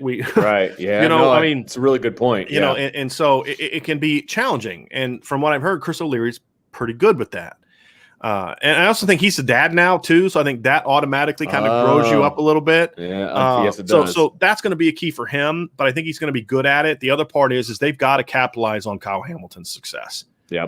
Hey, look, man, Xavier in the long play, Ohio State, this, and this, but we got the best safety in the country coming back. He's going to be a top 10 draft pick. Yeah. Now, if he can have a great year and be an All-American again, and then be a top 10 to 15 draft pick next year, that's going to be a huge boost as well. 100%, yeah, no doubt. So that's a big part of it as well. But I mean, production's going to be key. And just look, I mean, Justin Walters and Kerry G was a good start. Yeah, but when you struck out basically the position for 2 straight years, you got a lot of catching up to do. Tommy, this obviously came out, I think it was yesterday. Was it yesterday, Brian? That the Notre Dame Wisconsin game at Lambeau is back on the books, but not. I was so happy to hear that it was early in the season, because as much as I want to be at Lambeau for a game, I did not want to be at Lambeau for a game in late October, early November. For potential to be freezing cold? Freaking freezing cold, yes.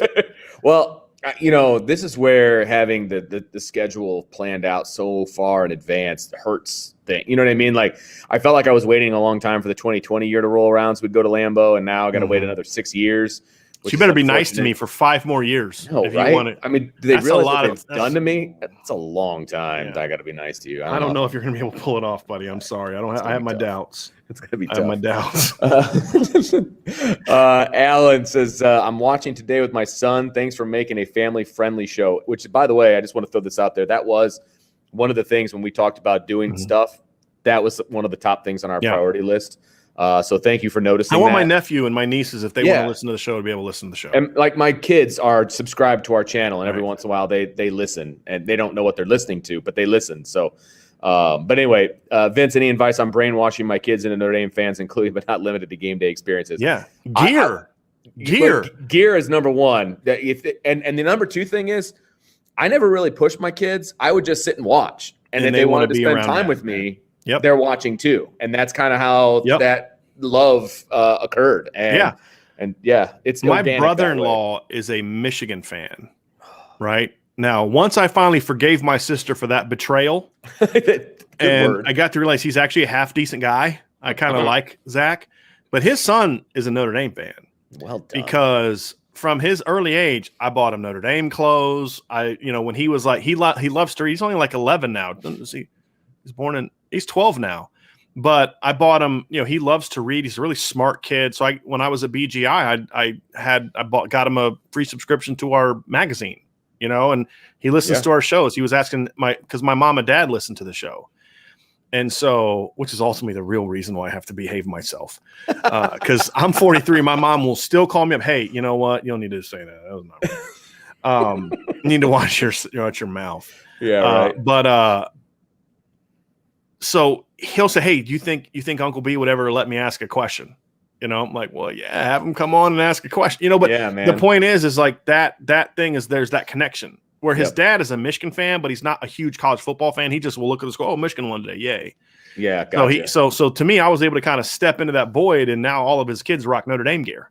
Yep. And, but that's the big thing. But to Vince's point, the biggest one is I became a Notre Dame fan because of watching Notre Dame games with my dad.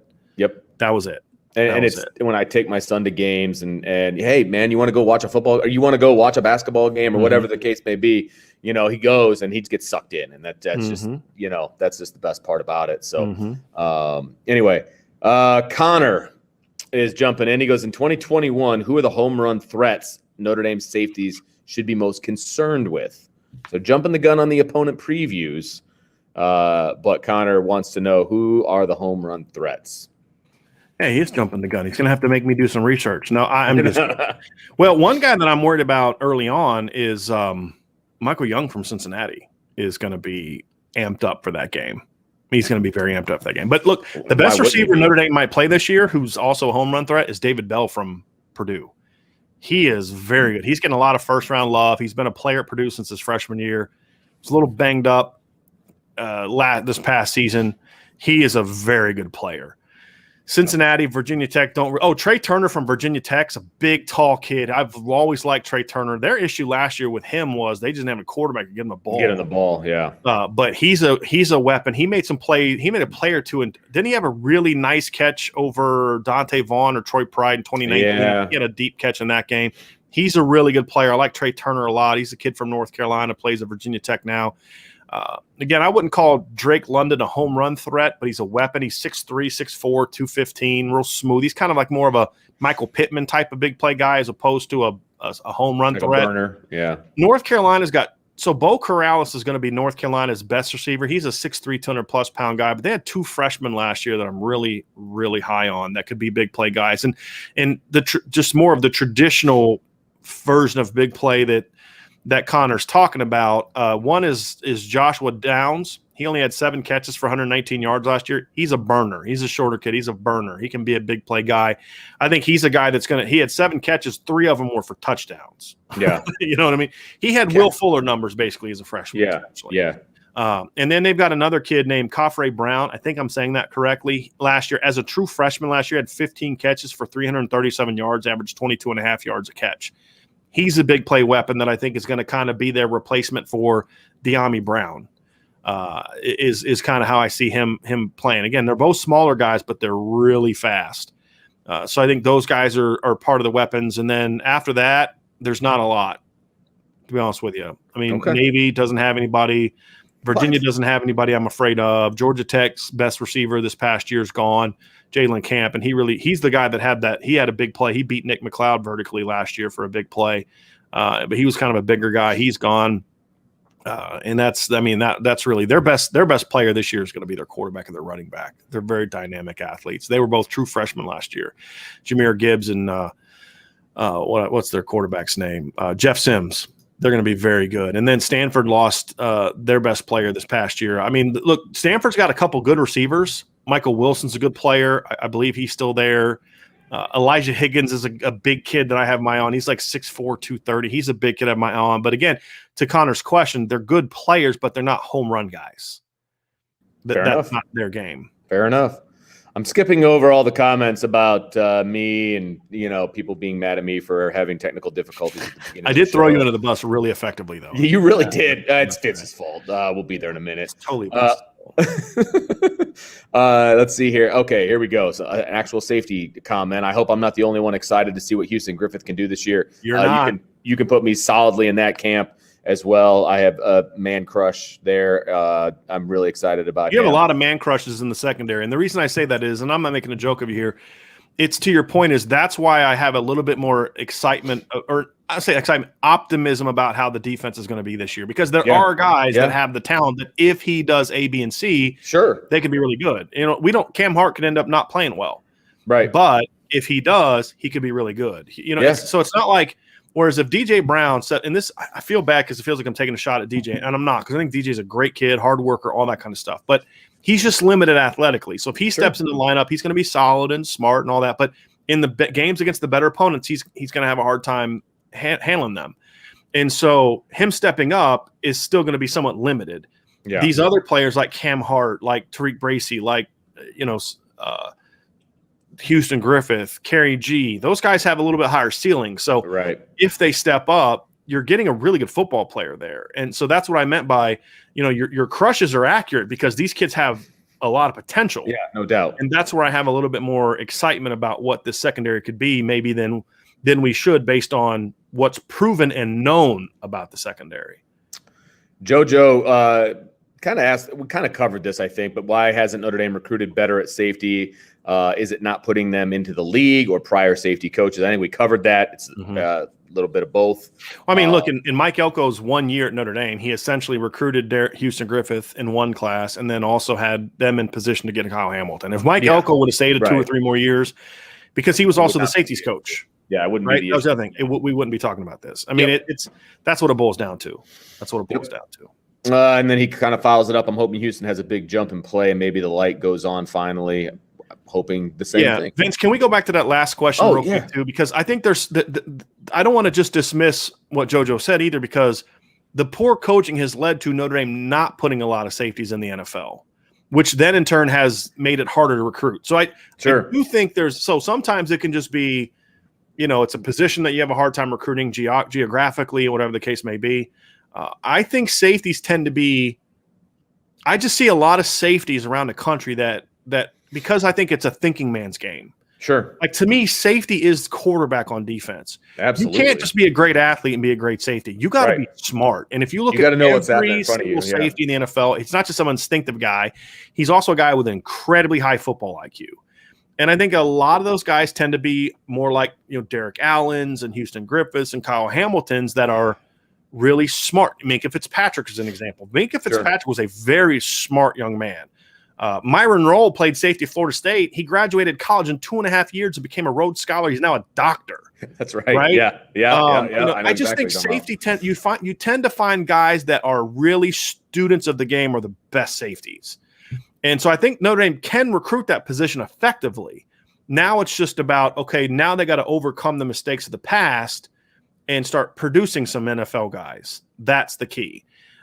Because if they didn't get Alohi Gilman to transfer in, they'd have been in trouble in 2018. I mean, that's the thing, is they didn't have the safeties on that team because of, some other coaching was part of that as well. So I do believe that it's kind of a circular thing. Bad recruiting leads to not producing guys, which then makes it harder to then overcome it. So I didn't want to just dismiss that part of his question, because there is merit to that. John wants to know, has a nickel or third safety been identified? I would say no. Not up to this point. At least not publicly. And the thing is, it does not have to be a safety. I've done some digging on this. We talked about that. They're fine with a corner. They're fine with it. There's things that player needs to be. He's got to be able to play the run. He's got to be able to cover and all that. It doesn't and honestly, I think it may end up being more of a corner linebacker rotation than a safety rotation moving forward. Yep. Steve O'Matic. I do dig the name, by the way. If Caleb Evans comes to Notre Dame and is a hit in fall practice and Cam Hart's upward trajectory continues, the staff can't be afraid to consider pairing Clarence Lewis with Hamilton at safety. I don't know if I would say that. That would only happen if Houston Griffith falters. But to his point, I think that could begin a transition of Clarence Lewis to safety. And what I mean by that, Steve, is maybe that transitions Clarence into the slot, which then leads to him being a safety. Or, look, Notre Dame's going to want to play 3 safeties. That's a rotation position. Now, I don't care how good your starters are. That's a position now in today's game, because teams run so many plays, that you'd like to have a rotation guy. If there's not a lot of confidence in the other safeties behind the starters and you move Clarence there, now he can be that rotation guy. Now, all of a sudden, Clarence is still getting 30, 40 snaps a game. Right. 15 to 20 at both of the safety spots. So one of those two things could happen. I don't think it'd be a situation where they move him to be the starter beside Kyle Hamilton, barring an injury to Houston Griffith. But to your point, I could see a scenario where if a Caleb is really good, you could do that. But here's the other thing, Steve. If a Caleb Evans is as good as we all think he can be and as good as the coaches think he could be, it's not a given he's going to come back in 2022. He could be a one-and-done guy. So part of that is, who's your corners in 2022? That's the thing. Is Cam Hart comes back, but you got to have some confidence in those other guys. Absolutely. Ryan Barnes, Chance Tucker, JoJo, Ramon Henderson, your incoming freshman. You got to have some confidence there that by 2022, a couple of those are guys going to be ready to play before you're going to move Clarence Lewis to safety. So, I mean, it's a very good question. It's just, I think there's a little bit more to it than just that. But I like where his head's at on that. Jonathan says, I'm really digging the leadership role Kyle is fitting into. He says, I'm hoping he can be a star and sets the tone for the defense similar to Manti in 2012. Yeah. I think that's a very real possibility. I would be upset or disappointed if that did not happen. Let's put it that way. Notre Dame 2164. I think Freeman will help both Kyle and Houston reach a higher potential than they would have under Lee. All due respect to Clark Lee. Do you have a comment about that? Or I agree. Okay, yeah, me too. I agree. And it's not just about Clark Lee. It's just, I mean, they're also older and they're more mature and more experienced than they were under Coach Lee. Yep. Prediction: Hamilton with 5 picks, 3 sacks, 8.5 tackles for loss, 75+ tackles this year. That's one heck of a season. Yes, no question. Yeah, I'm curious what because I mean, look, Kyle Hamilton could end up being the best safety that Notre Dame's ever had, but I still think that Harrison Smith still is. Yeah. Now Kyle could surpass him with another great year, but I just wanted to kind of see what Harrison did his last year. 90 tackles, 3 tackles for loss, 10 breakups, so not great. It's 2010. 91 tackles, 7 interceptions, 7 breakups, 1 tackle for loss. So yeah, that tackle for loss and sack numbers would blow away what we've seen from others. Yes, guys. It would. And then if you can still also get 5 INTs, that's an all. I mean, that's all. Maybe they should let him return a couple punts to maybe can take one back so he can be in the Heisman conversation. I mean, that's the kind of impact that would have. Let's see here. Okay, David Allen says, any chance the freshman crack the lineup, Walters and G. Rotation wise, yeah, there's a chance. Absolutely. Starting wise, I think injuries would have to happen. Agreed. Let's see here. D-Rock says, I think Freeman on the sidelines will be very important from a communication standpoint from his defensive captains, all in focus. Yeah, I think there's merit to that. And here's let's look through that. So Coach Lee was up in the booth, totally fine. As I've said, there's no right or wrong way to do it. It's just the only wrong way to do it is to do it the way you're not comfortable with. Yes. If you'd have forced Clark Lee down the field where he maybe didn't want to be, that would have been the mistake. And the same thing with forcing Marcus Freeman up in the booth if he wants to be on the field. Find what you're comfortable with and then go with it. There's no right or wrong way. But what he's talking about is Marcus Freeman can directly – it looked like you were asleep, Vince. It froze when your eyes were closed. I was like – you're muted. I'm sorry. I was going to text you. It looks like I'm having some connection issues. Okay. So if I pop out, I apologize, but just to give you the heads up. We'll keep her rolling. Yeah. I thought you kind of nodded off. No, not yet. My answer hasn't got that boring yet. Give it a minute. But what it means is as soon as you get to the sideline, the D coordinator is right there. He doesn't have to message down to an assistant coach. He doesn't have to get you on the phone. Right. He's right there. And then also not telling a position coach like what, now you'll still have Mike Elson kind of talking to the D line, but then you'll have Marcus Freeman right there kind of going over it with the secondary and guys like that too. So yes, I agree with you. There's no relaying of messages. It's like a general on the front line, right? Student of history, as I've said before, and there's been so many battles, and this is back in the day when it was like less advanced weaponry.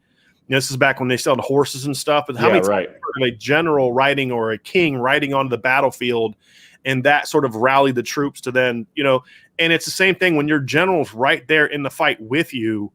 It's just, you can come right to him like different. Coach. It's just different. Again, you can make it work the other way, but that's my preference for a defensive coordinator because it's just different on defense than it is. Well, and there's and I don't want this to come off wrong, but it feels like defense is a more of an emotional side of the ball. And having your coach also there on the sideline.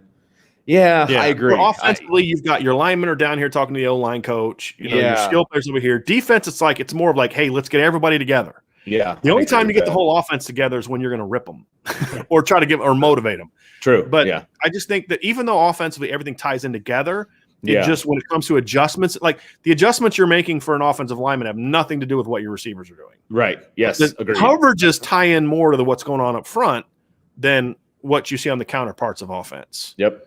That's the point. Tommy wants to know if there's a move from corner to safety becomes apparent. Who do you think would be the first choice? You said Philip Riley earlier. That's my first choice. Yeah. But I think Steve's point about maybe that's the future for Clarence Lewis if you hit home runs at corner in the 2022 recruiting class. So let's say they get Benjamin Morrison and Devin Moore, right? Feel pretty good about that corner class. Sure, Plus, you've got the current corners. You got Ryan Barnes. If Ryan Barnes is what you think he could be, if Chance Tucker and JoJo look good in summer and you land those two corners to go with Jaden Mickey, you say, hey, you know what? Maybe Clarence Lewis is that guy. Maybe it's both of them. Right. I mean, that's the other thing is I think there could be and I think there's also a role for potentially a corner to just develop into the nickel. And that's just your job. You're not learning outside corner. You're learning safety. You're playing nickel because you're still going to play 300 snaps this year. You can either play 300 snaps as just the nickel, or you can play 300 snaps as part of a rotation somewhere else. Yep. But that allows you to just master that one position. I think we could eventually see that as well. Yeah. Tommy wants to know if Adjuvant has played kickoff team yet. Seems like he'd be a great fit. Believe so. I'm looking up at Pro Football Focus now to see. Yeah, because they do categorize where you played. Yes. Yeah, that's a good point. So I'm looking him up now. Looks like he has played on kickoff. Okay. Not a lot, but he has. He played one whole snap on kickoff coverage against Georgia Tech. Okay. This past year. In 2019, he played 13 snaps on punt return. So he had 13 snaps there. And then this past year, he played 8 snaps on – this is according to Pro Football Focus. Right. 8 punt returns, 1 on kick return, and 1 on kick coverage. So he has 23 career special teams snaps. Okay. All right. According to Pro Football Focus. Liam wants to know, when does Evans have to give an answer as the players show up this weekend? He's a graduate transfer, so he has graduated. So he doesn't have to start summer school. That's a good point, yeah. Nobody has to be in summer school unless that's not a rule, I don't believe. Everyone's going to be there. That's part of the team, but he doesn't have to make his decision. He can – I'm trying to think. July 1st, I think, is the decision he has to make. I could be wrong on that. Right? I saw July 1st as well, being a deadline. I believe so.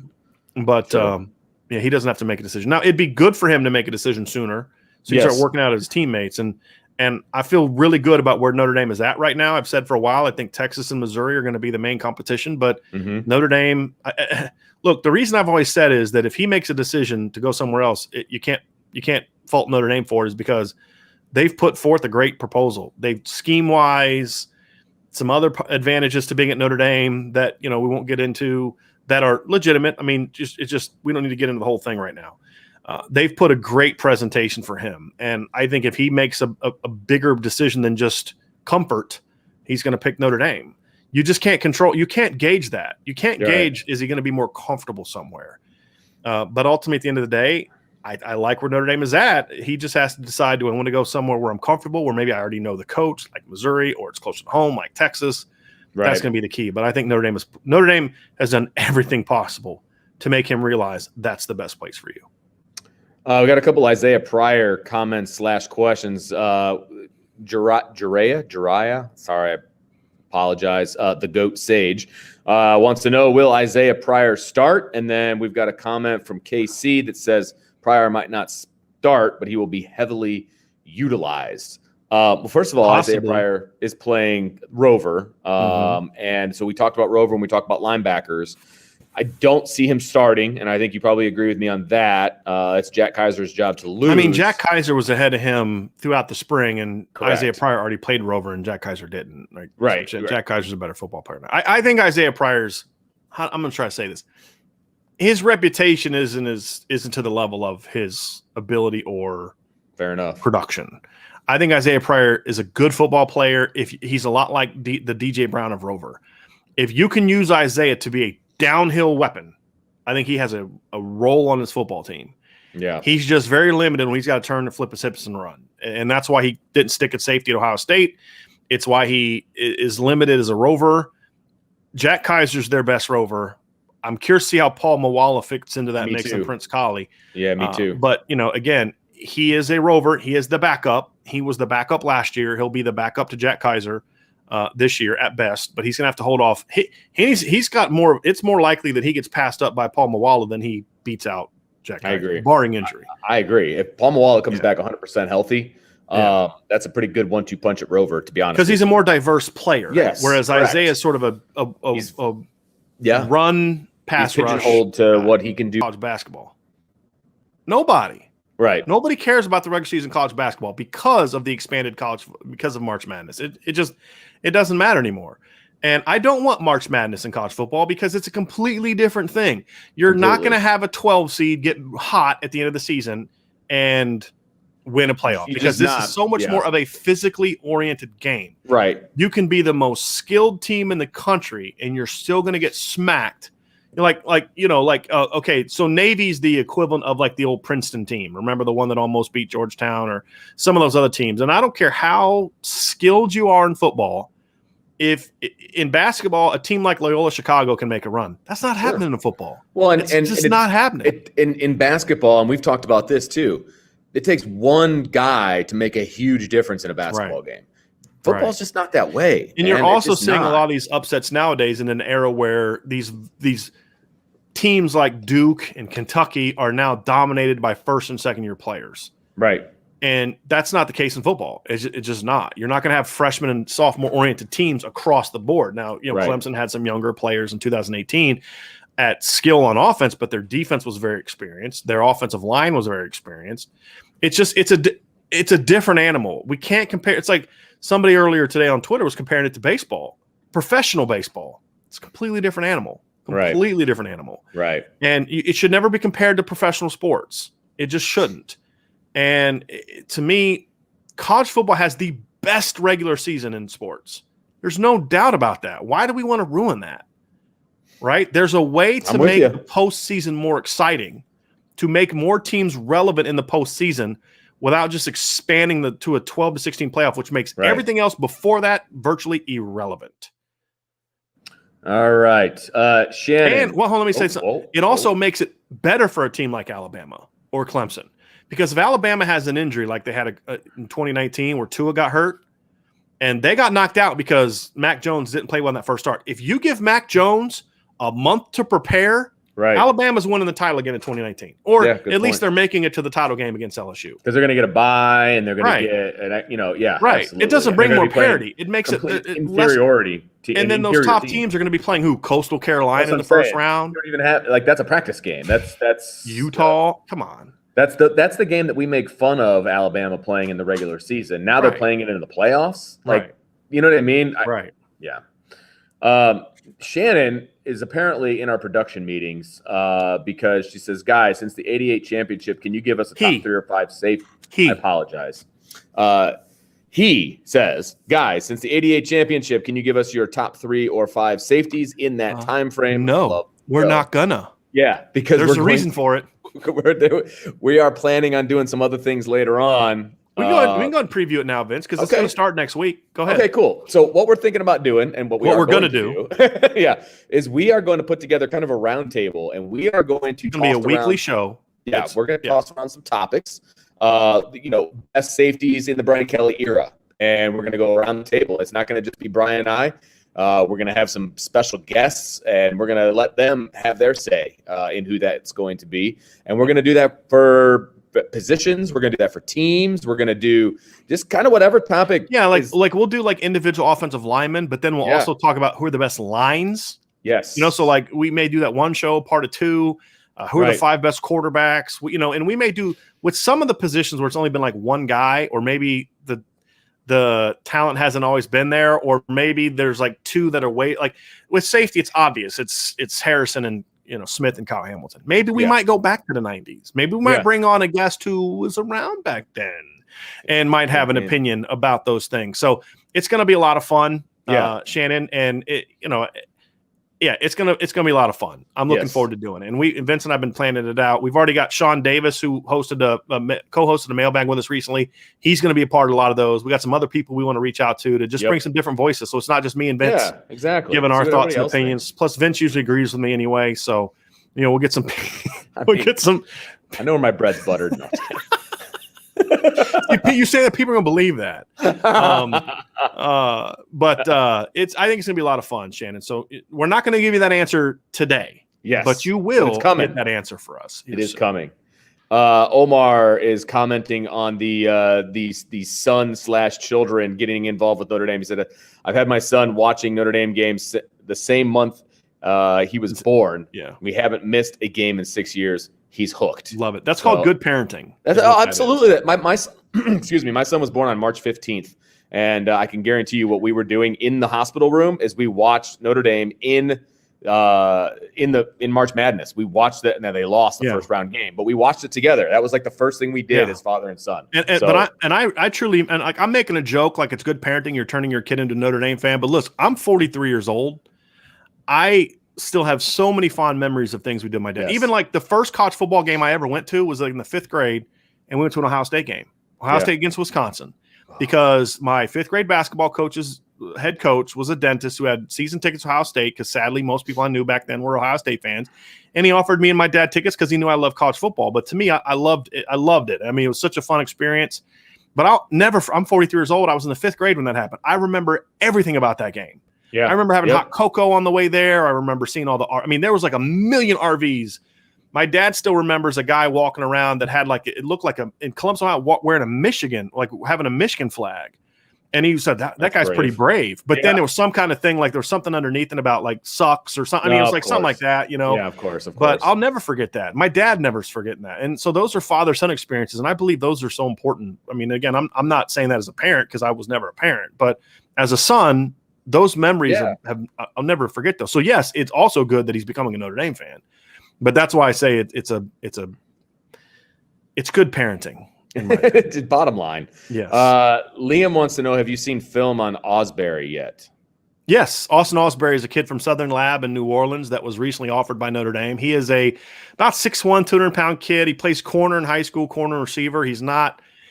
Maybe he gets a start at boundary corner, but I think he projects more as a safety at the next level. Big kid. He can hit. He's good downhill, good tackler, smart and instinctive. He's just not an explosive athlete. He's not a real twitchy guy, which is why I don't see him as a corner. But big kid, smart kid, high academics. He and I chatted a little bit the other day. The academic piece of Notre Dame is very intriguing to him. He also has a younger brother that is a top 50 recruit. But yeah, he's a good football player. I mean, would he be an automatic take for me right now? I don't know about that, but I would definitely start recruiting him, because if you have some of the misses on guys you've been on a little bit longer, he's no means a consolation prize. He's a good football player. I think Rivals ranks him around the number 200 in the country range. So yeah, he's a good football player. And then there was a comment you missed, a couple other. Sorry. I like when people agree with us. You guys are preaching to the choir about the playoffs. What will they want next? The whole top 25 gets in the playoffs. That's exactly the point. That's exactly the point. Is because for these people, it's all about money. They see the money they're making off the playoff games. Say, hey, if we can have twice the number of playoff games, we make twice the money, without having the foresight of thinking the money they're going to lose in all those other instances. Right. But yeah, that's next. I mean, who thought that they would ever? I mean, 64 teams, this is enough for college basketball? Apparently not. We got 68 now. 68. There's going to be a day, and you've got some people in college basketball advocating for everyone making the tournament. I mean, there are literally people, head basketball coaches, advocating for that. Of course they are, because they can say, "Oh, I've taken my team to the tournament X amount of years." Of course they are. If you're a high school football coach in Indiana and you can't take your team to the playoff, you literally should not have a job, because it means you literally don't have a team anymore. That's correct. Because everybody makes it. It's ridiculous. Yep. All right. Let's see here. He says, off topic, opinion and expectations for Jalen Smith, and he corrects himself here. Yeah. I assume he means with the Cowboys. Yeah. I honestly don't follow the NFL enough to know how the drafting of Micah Parsons impacts that or any of those kind of things. I do like the fact that Jalen's moving back to number 9. I just kind of feel like there's going to be some rejuvenation. Oh, is he really? Yeah, because the NFL changed that stupid rule. Yeah, like I'm a traditionalist. That was one NFL rule I've always hated. Yeah, is why guys had if you play linebacker, you can only wear in the 50s. Or it's I hate that. I don't want to see receivers wearing number 80 something. I want to see receivers wearing sweet numbers. But that's also part of me. I mean, my freshman year, I wore number 8. I wanted 7. I got 7 when I transferred and played quarterback. I was a single digit guy. I was a big single digit guy. I hear you. So I'm glad they got rid of that. But I honestly don't watch enough NFL to be able to say what my expectations are. I hope he bounces back, though. I know he's getting ripped a lot for his play last year, but I hope he bounces back. Little off topic as well. One of the schools that I coached for, the head coach would assign the single digits to kids.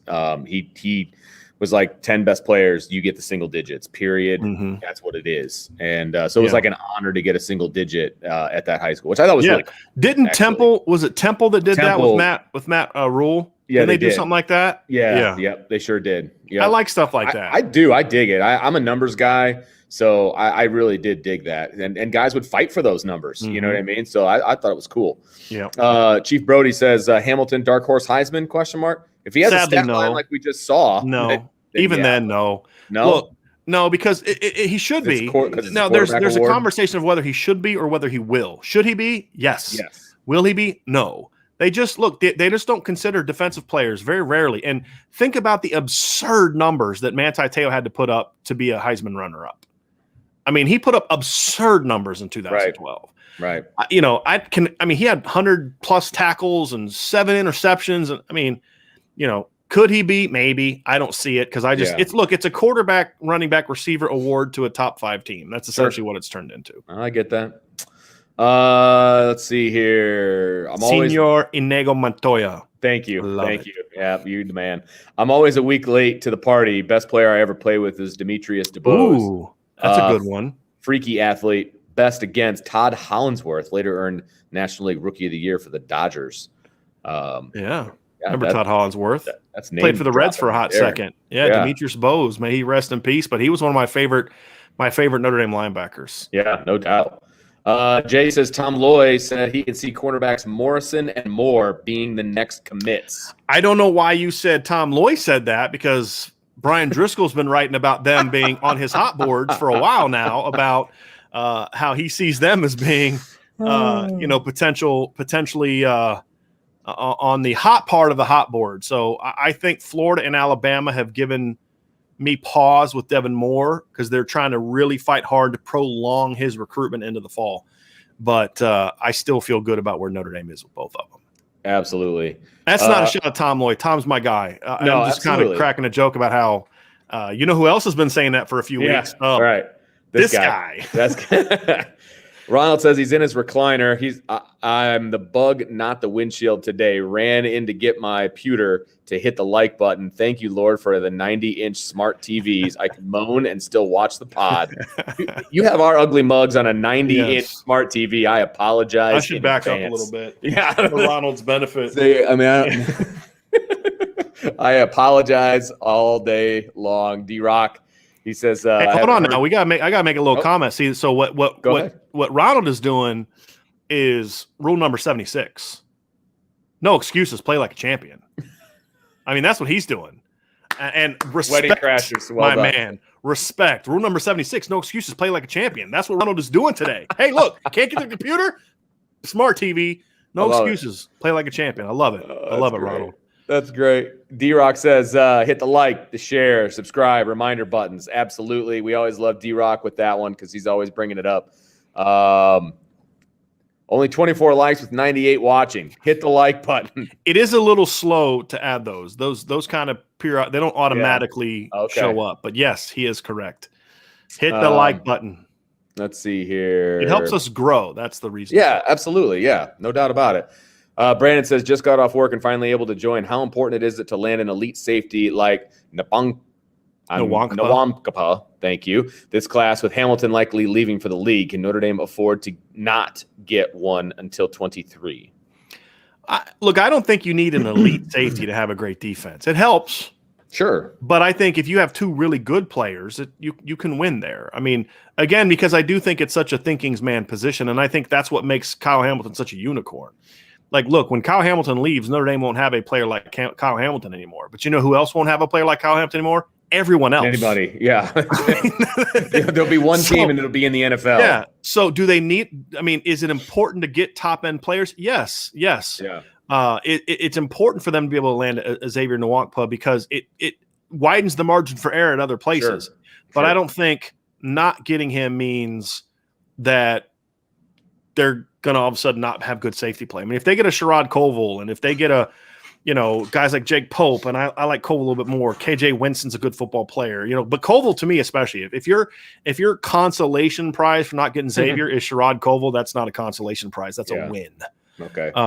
So yeah, what it is for me at that position, Vince, is year after year you have to get smart, long, athletic players. Sure. Some of them are going to look like Kyle Hamilton, who are super highly ranked. Some of them are going to look like Kerry G, who's not super highly ranked.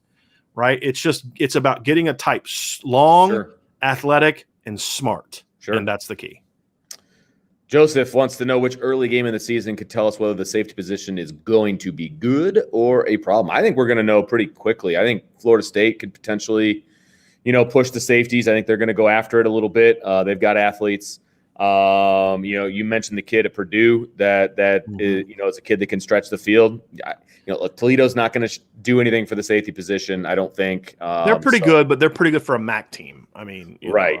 And frankly, I'm excited to see what the safety position does against a team like Wisconsin. Yeah. Coming downhill, making plays, things like that. Play action. I think for me, there could be some struggles early on, potentially. But for me, I'm looking at that Virginia Tech game as the key. Oh, okay. Because it's more of we're going to have that's going to be halfway through the season point is kind of where I'm coming from. It's not so much the Virginia Tech themselves presents a unique problem, but they do. They have a tempo offense. It's going to run the ball, do RPOs, take some shots downfield, right? Sure. So they're going to stress but it's more about, are they ascending through that game? That's the key for me. So it's not so much if they play well, because if they play, let's say we say it's Cincinnati. If they play well against Cincinnati but stink against Wisconsin, get shredded against Virginia Tech, are we going to feel good about it? It's more about when coming out of the Virginia Tech game, are they ascending? Have they kind of worked out some kinks, or are they ascending? Because then you have a bye week, and then you have the two games that if you want to say this is where the safeties have to play well, it's that USC North Carolina games. Those are the two keys. And if they're not playing well going into those games, I'm going to be very nervous. Very nervous. Sure. No, that makes a lot of sense. Tommy says his brother's birthday is 3/15. Ides of March. It's scary. Brandon, one thing playing in Notre Dame's favor is that there are two crystal balls in for Zion Branch to land in OSU's 22 class. That would be 5 DBs in their class. If ND blows Nwankpa away on June 18th, watch out. That was my big thing. If they can keep him uncommitted coming out of the Ohio State, and so far it's now Tuesday, June 8th. His visit's been over for a couple days now. He's still not committed. That's huge. Now, is Ohio State his leader? Yes. But all we've ever said, to Brandon's point, is Notre Dame just needs a puncher's chance. Sure. And get him on campus. And that's all you can ask for. And so far, it looks like they're going to do that. Yep. It's huge. Chief Brody says if this new playoff is instituted, then the next thing they'll want in a few years is one super conference for their hand-picked elite teams. Yeah. And there it is. Yeah, you're not wrong. Notre Dame 2164. What do you guys think about Jake Pope? Good athlete, good player. Plays receiver, slot corner, outside corner, safety. He's a good athlete. I'm curious to see what his actual size is. He doesn't necessarily look as big as he's listed, but he's a good football player. He's a Jalen Elliott type of guy, in my opinion. Never going to be a first-team All-American, but it's a good athlete, good football player, can do a lot of different things. Jake Pope's good. Now, would I want Jake Pope as my only safety in his class? No. But if you give me a duo of Sherrod Colville and Jake Pope at safety, and you combine that a year after you got Justin Walters and Kerry G, I'm feeling really good. That would be quite a pickup for Chris O'Leary's first year. Now, if you're able to get Xavier Nwankpa and Sherrod, if we talk about dream classes, that's the dream class. Xavier Nwankpa and Sherrod Colville, that's the dream class. Yeah, that's no doubt. That's a grand slam home run. Walk off grand slam, bottom of the ninth, seventh inning of the World Series. Right, that's what that is in my opinion. I hear you. Nice baseball reference. But if you can get Pope and Colville, that's still really, really good in my opinion. All right, the final question. And this is more just to let you know that we did talk about this earlier. So, Joe, take a check back. It was early on in the question and answer period. Brian outlined his whole thing. I think it was the first one, wasn't it? Yeah, wasn't we it talked first about question? the 12-team playoff and the whole thing. And yes, we hate buys as well. That was discussed. And we have a past podcast. I think we did in April. I think it was April. Might have been March or April. Might have been. Yeah, it was early. Phil Bender of Sporting News where I talked about it too. So, Brandon, that podcast is included in the story I wrote at irishbreakdown.com. Yes, easy way to find it. Good. Yeah, so check it out. So you don't have to search YouTube. Just read the story I have about the expanding the playoff at irishbreakdown.com. At the bottom of that article is the video, the YouTube version of that podcast I did with Bill. Vince was invited, but Vince had other things to do that night. So that's how that one is. So yeah, you can check that out. So yep. All right. And then we have one last recruiting question, and we'll move on. Jay says, "Do you guys like 2023 quarterback?" That's Braden Dorman from Colorado, who Coach Reese is working out. Potential offer. Jay, I don't know if you checked out the 2023 quarterback big board we did a few weeks ago, but I did talk about Braden Dorman in there. Big kid, good arm. I'd want to hear about how he threw. I think there's some potential for his arm to see a jump. He's not at the top of my list, but he's a good football player. He'd be a good pickup, but I don't unless he just blows them away at the workout. I wouldn't mind them offering him, but I'd say, hey, look, we want to bring guys back for officials. We're not ready to take anybody yet, but you're getting an offer because we love you and we like you, but we're not accepting commitments from anybody right now. Right now I'm not accepting commitments from anyone, but I might change my mind if Dante Moore called. Well, we're now accepting commitments. It just so happened that Dante called and said he wanted to commit on the day that we decided that. So, why we decided it. Right. But I mean, they're going to work out. I still believe Ricky Collins is going to come up for a workout. There's several other quarterbacks. Tad Hudson's going to be on campus for a workout, I believe. If he's not there today, it's going to be soon.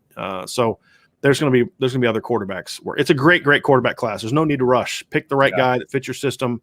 Right. Get as high of a talent as you can get, and you'll be good to go. So no doubt. That'll do it. All right, that's going to do it for us. Thanks everybody for dropping in, talking about Safeties Plus. And make sure you hit that like button, that subscribe button, the notification button, all that fun stuff, because we will be back tomorrow. And did you want to tease what you're going to be doing tomorrow, Brian, or is that not set in stone yet? Still not set in stone yet. Okay. But we may keep an eye out. We may tonight set our podcast for tomorrow. It may be a little sooner than normal. Right. We may have to bump it up to 11 o'clock to fit a potential guest, but I'm not ready to say it because it's not 100% locked in that he's going to be able to be on the show with us. All right, just making sure. So that is going to do it for us today. Thanks everybody for joining us, and we will see you tomorrow on the Irish Breakdown Podcast.